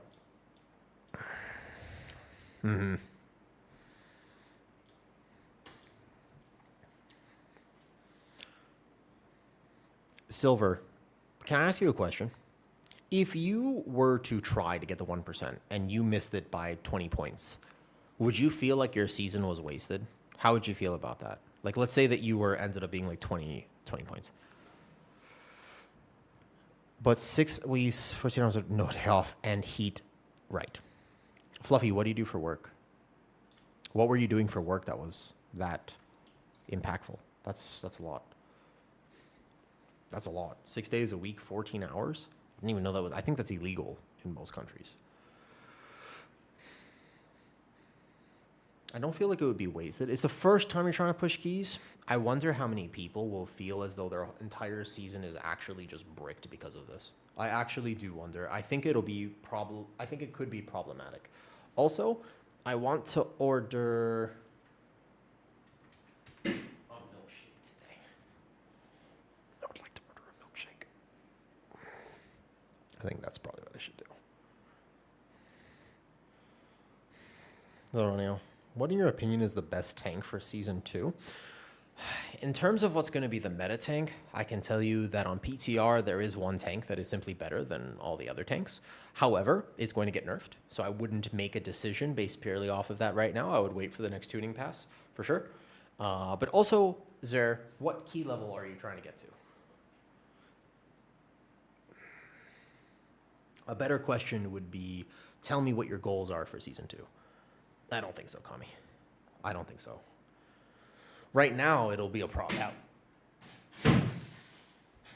It'll be a prop pally season, hovering around 15 to 16. So the truth is that whatever tank you have the most mastery on is going to be the one that's the best option. Like, whatever tank you feel most comfortable with is ultimately going to be the tank that you're going to have the best time on. Because any tank can work at that level. You just need to have reps. For example, if I play Warrior, and Warrior is the worst tank at the pull I'm about to do, as long as I have enough reps, I'll make it work. So I know, for example, that what I could do is I could go charge in here, Thunderclap once for aggro, go leap over here, charge in there. But the future, I might actually not be able to charge in there because now I've wasted my charge, and you can see I'm struggling with threat just a little bit. So actually, what if I had done this instead? And it's just reps. You build reps. Understanding how to play each tank is a little bit of just back and forth reps. If I died here, I would say next time I have to do it this way. So which do you like the most? At the key level that you're at, you will be able to play most tanks. So I don't think that that's going to be a crazy barrier, to be fair. But Colossus Warrior will have exactly the problem that just happened, by the way. You know how my Boomy died? Because he's a Boomy, and that's what he does. He does Boomy things. Colossus Warrior has like the worst snap threat potentially, I think, of all the tanks. Like, it's a little better now that they fixed some things, but it actually is just terrible snap threat. So your team, if Boomy is meta plus this, bro, we're in for a rough season. Colossus is very bad for snap threat. I work as a salesman in an electronic market. Damn. Wild. I feel like the 1% is now the minimum you need to enjoy the game. Do you like the fact that it has escalated to that point? Do you like the fact that this is now where we're at, basically, where you feel like you need the 1%, Kami? I don't. At first, I was very excited about it. And I still think that the 1% is better than the 0.1% because it gives access. But I also wonder, in the modern atmosphere of WoW, if it ended up doing what I thought it should do. I'm having some weird thoughts about gaming in general right now. I don't know. I'm definitely just a bit feeling weird and awkward about what games even mean nowadays. That's a good question, Patrick. That's exactly right. Where does it come from? Because the 0.1% was so exclusive that it was like, well, if you like basketball, you should aim to play in the NBA. It's like, okay, you're not really going to play in the NBA, though. Like, that's very difficult. It's just, you kind of know. Like, in the back of your head, you might be delusional, but you're not that delusional that you feel like you would be a professional athlete. However, esports and just gaming in general has this super strange relationship with this where you say, but I could do it. And it's like, the amounts of people who watch the Race the World First or the MDI and just go, I could do that. No, you couldn't. In fact, you cannot. But it looks like you can because there's not a clear physical differentiator. And it creates this very strange atmosphere of, I'm going to die because I'm going to get hit by this and proc cheat. You need to get dispelled by your healer with that mechanic. Otherwise, you just die. And I do think that's a little weird. Our relationship with gaming, with access, I don't know. There's a combination of so many factors, 100%. One of the factors, though, is just you see what other people are able to do, and comparison is a thief of joy. So certainly that's an element of it, right? That you can just very easily compare yourself to the top level people. I'm currently preparing learning all tanks, feeling super fine on Druid and VDH, but feel like when you tank a 15 on your Warrior, so you're not supposed to really rely so much on self-healing. Your whole job as a Warrior is don't let your health move to begin with. But currently, if you're playing Mountain Thane, it's different than the current, like if I'm playing Colossus on beta, Warrior has changed a little bit. Right now with Mountain Thane, Akamuni, 1-2, 1-2, 1-2. Play heavy repercussions, don't drop your shield block. You don't have a lot of self-healing. You do have something, but it's not a lot. Just the recommendations are always going to be min-maxing for damage, and so everybody will tell you to play Into the Fray, but you probably won't be managing your shield block correctly. Just play this talent called Heavy Repercussion. Look at your tree, and it will guarantee that you have shield block uptime. Your shield block should be, just consider it that it should just be 100%, and trust me on that, you'll have a better time.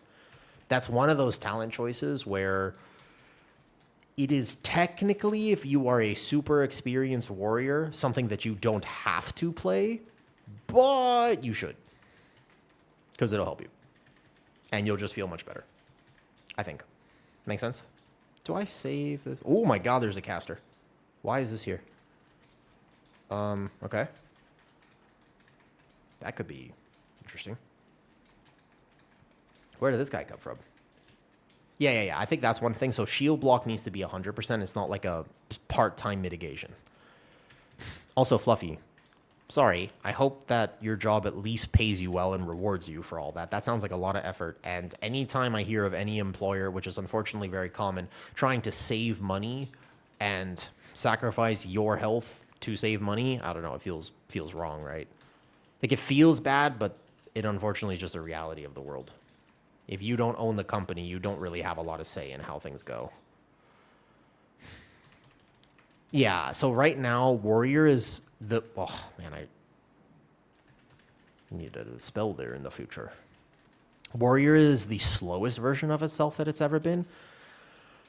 But also, the rotation of Warrior is more simple than the rotation of Guardian Druid. People just don't want to hear that, but it is true. Rotationally, this tank is not complicated, but positional requirements are very high. Also, there is a video series I am making on Patreon that talks about not just the rotation of each tank, but how each tank will actually play and the pressures that you will face on each of them.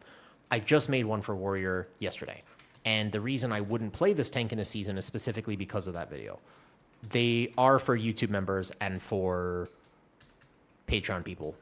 If you are very curious about it, just let me know and I'll probably send you the video anyways. But they're for members.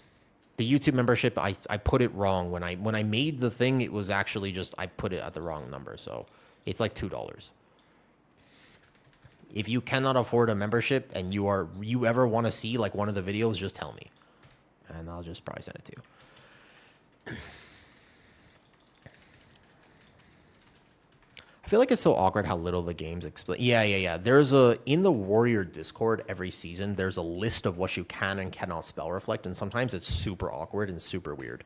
Like what is actually reflectable is like, what? Really? You can reflect that? Like Seed of the Triumvirate has a lot of weird ones that you would not expect. Kick the boss. Kick the boss. Kick the boss, please.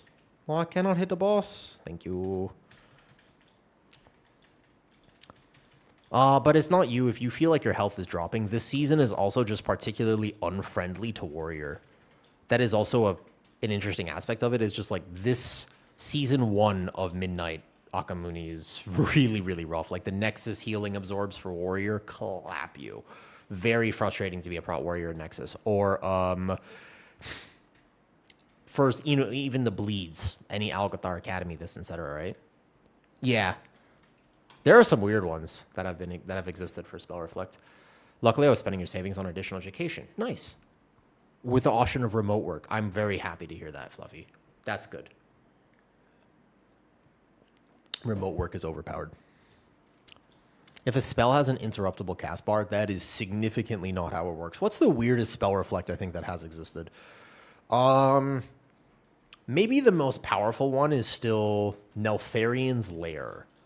Like, that wasn't actually the most broken spell. Like, that was obvious that you could spell reflect it, so it's not the most unobvious one.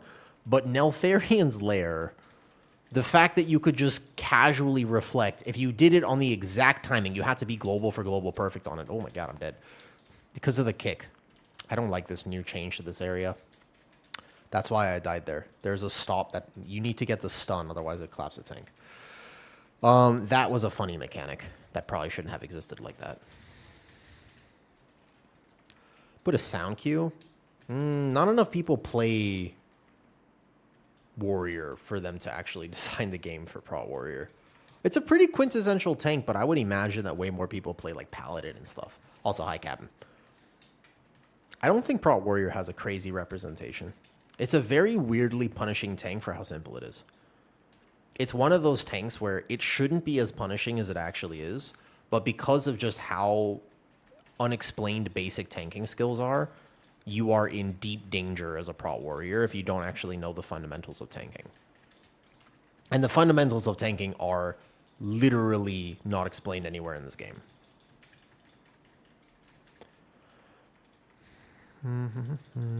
Oh, I'm standing in a puddle on that demolish.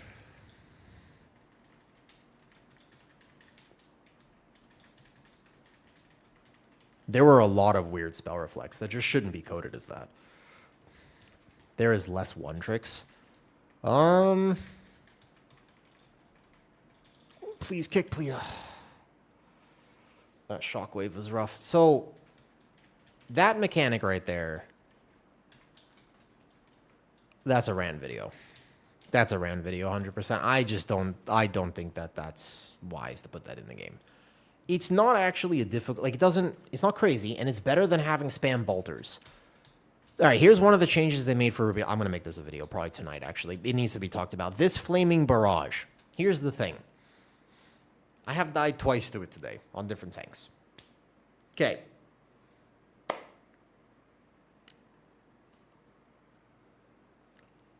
Stop putting tank busters in.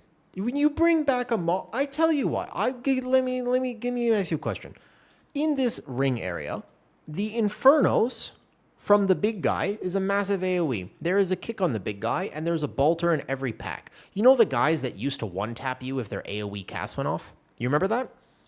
Okay. So here's the thing. Instead of them doing an AoE cast to your entire group that one-taps your group, they now do a channeled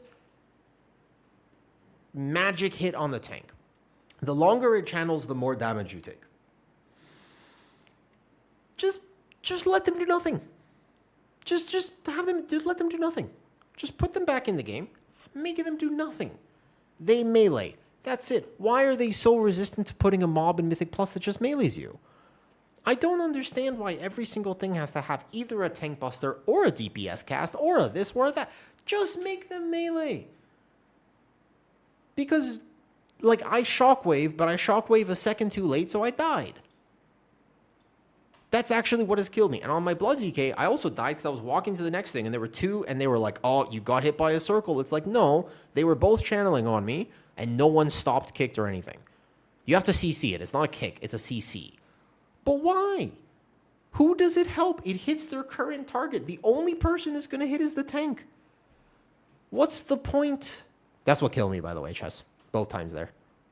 There's a, in that, or Mr. Chud Guitar, in the area of that dungeon, the ring, those guys, they start channeling an ability. You have to stop it. Like, it's a stun, not a kick. And it's a straight up tank hit. Why? What's the reasoning behind this? I don't understand. You could just let them not do that. You know, spell reflect it? Maybe, actually. Maybe you can spell reflect it. But if I were to go damage taken in this area, let's see if we can even find the polls. Flaming Barrage, 33% of my damage taken. That's a stop. High-level keys, you don't take any damage from. No, there's two of them. 13% and 50% of my damage taken in that area was a interruptible cast, because in Pugs, nobody's going to stun it. 50% of my damage taken. On that last pull, let's see. Okay, wait, hold up. No, this is that area. 50% of my damage taken. Why? Just don't put that in there. Just don't have it. Coordinated groups, you stun. Uncoordinated, that's going to kill it. The thing is that type of mechanic, mid-level keys suffer more than high-level keys. That's not a problem on high-level keys because you just stop it. Yeah, Kami, but the thing is that there are currently, in this season right now, there are mechanics like that, but people still don't do it. I don't think that you should just put the mechanic in there because in a I'm not thinking about a plus 21 push key where everything's going to be coordinated enough where it doesn't happen. I'm thinking about a plus 15 where it's dangerous enough that it kills the tank, but no one is going to help the tank. That's the problem. It's a tuning issue rather than a mechanic. But what's the point of the mechanic if it only ever hits the tank? That's something that people can't explain that to me because it's the same thing as the first pull of Algothar Academy. What's the point of the bleed? The best argument when I ask people what the point of the first pull is, they go, so that your tank isn't bored. Bro, I'm not bored. I'm stressed. There's a difference between entertainment and stress. No tank is like, oh, I love the first pull of Algothar Academy. You either don't mind it or you hate it. There's no person who's like, I fucking love that they added the bleed. This is peak gameplay. No one likes it. Yeah, exactly. You know, this is the thing. Who does it benefit? I'm going to make a video about this tonight, I think. It feels rewarding when done right. I don't know. I think it has bricked way more keys. Was a frontal? Lucic, no. No.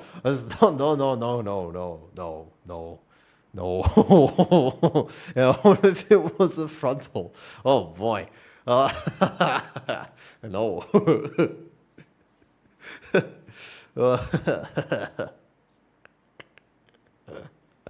What if it was a frontal? That's funny. Oh, man. I don't know. I just don't think challenging tanks like that. I mean, the really good example is the Temple of Sethrilus. What's up, Dima? Let me go see what's happening downstairs. Had a cast that one-shot the group. Why? But, like, it doesn't help with gameplay. At higher level keys, you still have to do everything. I think that one of the reasons the first pull is even accepted, Kami, is because we have Guardian Druid. Brewmaster feels bad on that pull. I don't know. No healer likes doing that, though. In my opinion. And also, I think that Season 1 has been spoiled by the fact that Guardian exists. Mistweaver and Guardian have made Season 1 have a weird reputation. Because if Mistweaver and Guardian didn't exist, you would have problems, I think. I think that Season 1 would not be remembered as an easy season. One thing I still can't believe is in the game is a mechanic that, if not interrupted, reduces the damage done by DPS instead. So they have added that Sepulcher, but they did it wrong. They have added, in the new dungeon, Altar of Fangs, there is a mechanic where if you miss a kick, entire group gets minus 25% haste. Why not just the DPS? Why not code it so that your tank... Because if your tank and your healer get minus 25% haste, they probably die. That's a very impactful thing. Miss a kick, 25% haste on the whole group. But the whole point is that it's supposed to be a DPS mechanic. So why not code it so that your 3 DPS players get minus 25% haste? They will learn to kick real fast. Why punish the tank and the healer for that? I don't think so, Soul Links. Because keep in mind, I play the game just fine. When I rant about this stuff, it's actually not for me. Like, I'm trying to interpret it from a general community perspective. Since I've been making videos now for a while, I have a pretty good idea of how things go in plus 15s. Soul Linked, I am chilling.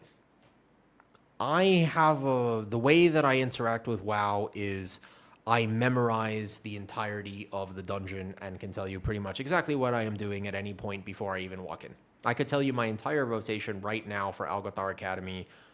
You could give me a dungeon, I can close my eyes and pretty much tell you exactly what I'm going to do on pull 3. That's how I play the game.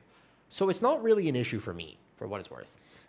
It does make it, I have the pressure of finding people who also want to play that good. That's the hard part.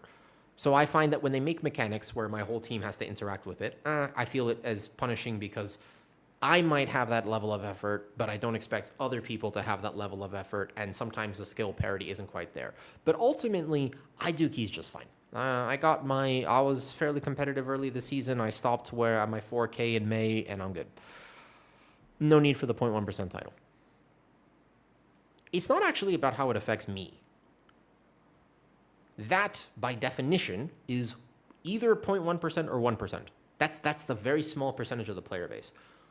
If you were to poll, this is how I tried to think. If you were to poll 1,000 people in Season 2, how many people would like this mechanic or just enjoy this versus how many people would say it's a shit mechanic? First poll Algothar Academy, there are some people who might find it rewarding. I would like to believe it's less than 10% of the population. If I were to make a video asking people, I would say, how many times has your tank died to the first pull of Algothar Academy? The way I think about it is that in a pug, your DPS, combat potion, lust, your ret pally, just press puzzle box, they want to blast. You still have skill as a tank by knowing how to gather it, how to sync it, how to move it, how to kite it, how to position it. There are a lot of skills you can express, but you don't have to be fighting for your life. The way that the bleed is structured, I have almost never died to it. Because I learned in beta, because I played beta for 3.5 months. So I knew I made a guide on how to do the first pull of Algothar Academy before the season even started. So the second the season started, people would add me because I didn't die to it, and I played Guardian. Sometimes I have. I'm not saying I've never died. I actually died the other day because I wasn't paying attention. So I still, sometimes. It's not about how it affects me. It's about the fact that if it unfairly and disproportionately affects people in a plus 15, I don't think that's good game design. And I question how else you could challenge things or how else you could structure things, because from my experience playing games, we have this weird system where in Algothar Academy, the battle axe pull before Veximus. The battle axes don't need to do magic damage. The reason they do magic damage is because the tank should not overpull that area. But they already changed the mechanics in that area so that the casters will limit you anyways. But do you know what you do as key levels get higher and more degenerate? You have to either double or triple pull it. You don't have an option because the timer's tight. They have forced you with dungeon design to do it anyways. But now, when you do that pull, the only person who is genuinely freaking the fuck out is your tank. And I don't think that that's good. Like, if you just took the battle axes and they didn't do magic damage, you would do the same exact pull, except that your tank wouldn't be freaking out for their life. And if there was an awkward stun and I was 0.1 seconds late in reacting, I wouldn't die. That would help. I think that that would make it better, not make it worse. In my opinion, because you already have to do the very challenging thing as key levels get higher. And in mid-level keys, most tanks who die to that have no idea that the battle axes do magic damage. Now, you might be the type of tank who goes, but I'm going to study, I've watched a guide, I've watched your video, I know that they do magic damage. I made a video talking about this the other day, and there was somebody who commented, I have Resil 20, I had no idea that they did magic damage. Why would you? Tiny little mob, little icon on the debuff, you wouldn't know. That's why they clap you. And it's like, but what if they just removed it? Or what if they nerfed it by 50%? Yeah, I think that that's Soul Linked is a fair point. I don't mean to criticize the system in the sense where I don't want any mechanics, but I think that there are mechanics that are disproportionately affecting the roles that already have a lot of responsibility. Because you know what I know about Algothar Academy when I play Ret Pally? Don't stand in a puddle. And there are certain things I can do to express some mastery on Ret Pally. I can spec into a poison talent, so that Righteous Protector, so that I can sack the tank on every intermission. It's a 1-minute intermission on the first boss, the tree boss, and the tank will never get a poison stack because sack has that element to it. I could do that. I could bop the bleed off myself, and I can dwarf. So I can dwarf one, bop one. I can bop before the circle comes out on cross, so I don't actually take the circle. But I also want to make sure I do that on the fire phase when my healer doesn't have cooldowns.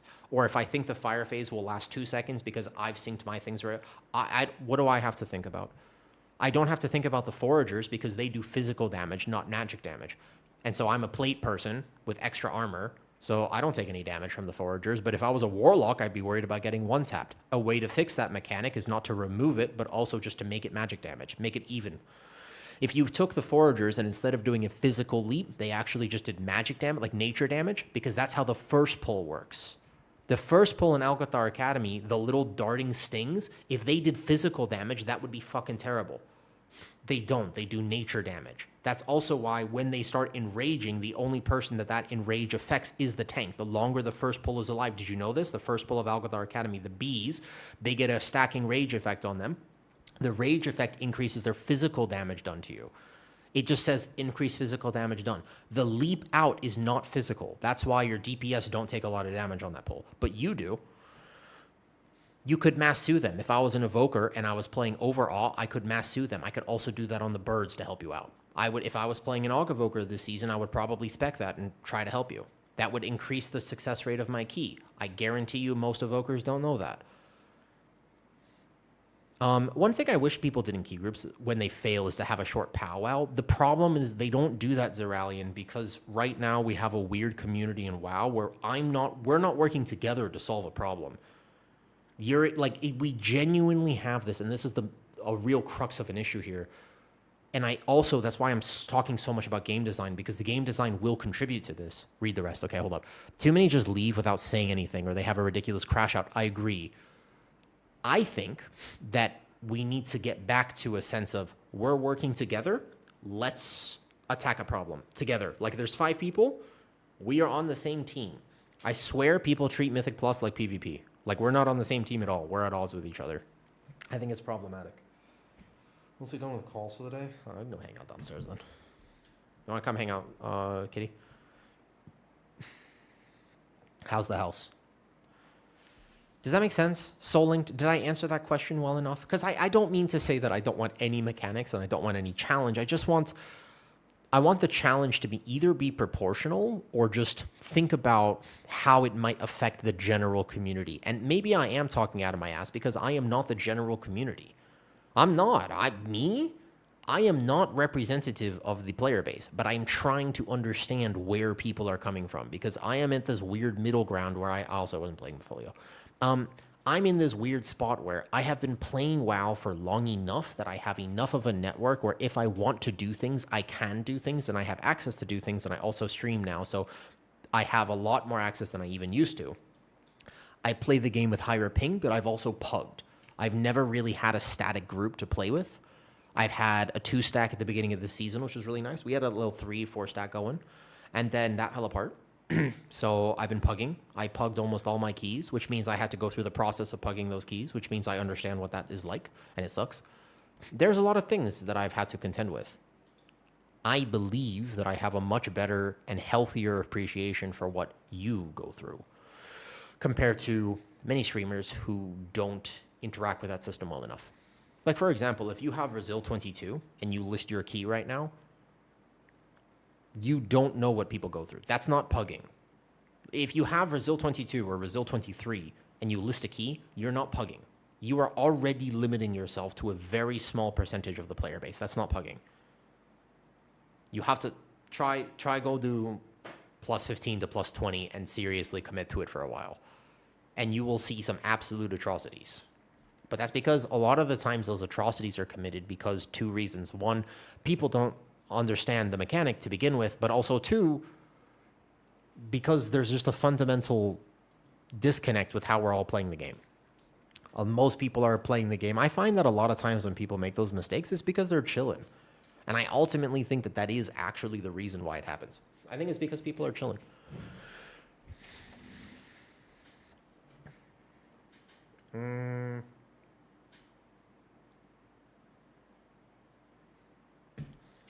And I also think that the game should allow you to chill. I do. I think that the game, we would end up having more... we'd have a better relationship with it if we just chilled more. All right. Let's see. I have to apparently change my category if I go do the different things. Let's see. Talking. What should I... All right, give me a stream title name. I got to change the title of stream. What do you think? I'm having a weird mood today, so I'm going to want to change it to something I shouldn't change it to. These are my thoughts about immigration. No, that's bad. Don't do that. Guilty pleasure. No. Cancel tank. Talking World of Warcraft, I guess. Okay, talking World of Warcraft. I don't know. That seems weird. Tank busters gotta go. Top secret tank info. That's just clickbait. Clickbait. I mean, I'm not bad at clickbaiting. One might even... Okay, so master clickbait. No, hold up. My brain ain't working. Give me something. You gotta give me something better. Seriously. Or just like Thailand. I don't think... No. You don't have to make all tank busters go. I actually have a good... Cooking WoW takes. Sure. Master Buster Tank. That's the one. Cooking WoW takes. Love is Blind. My detailed thoughts.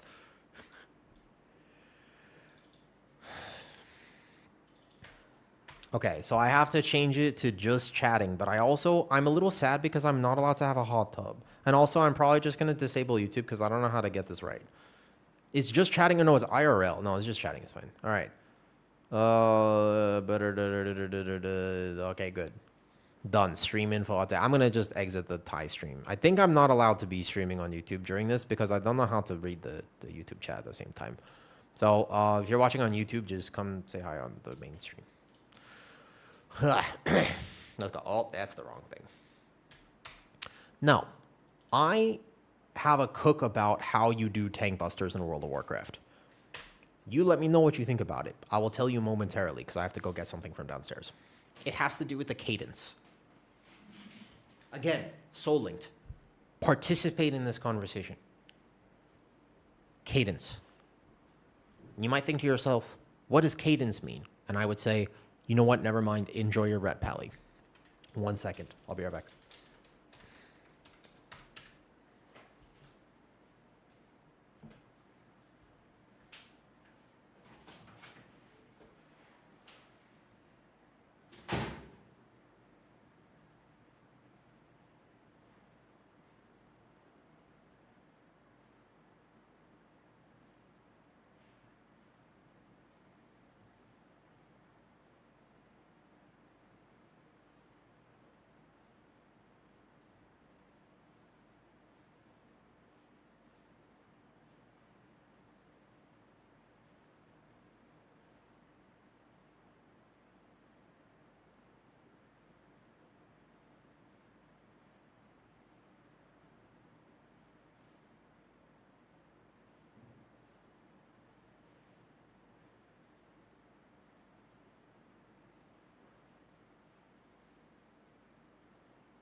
Hello.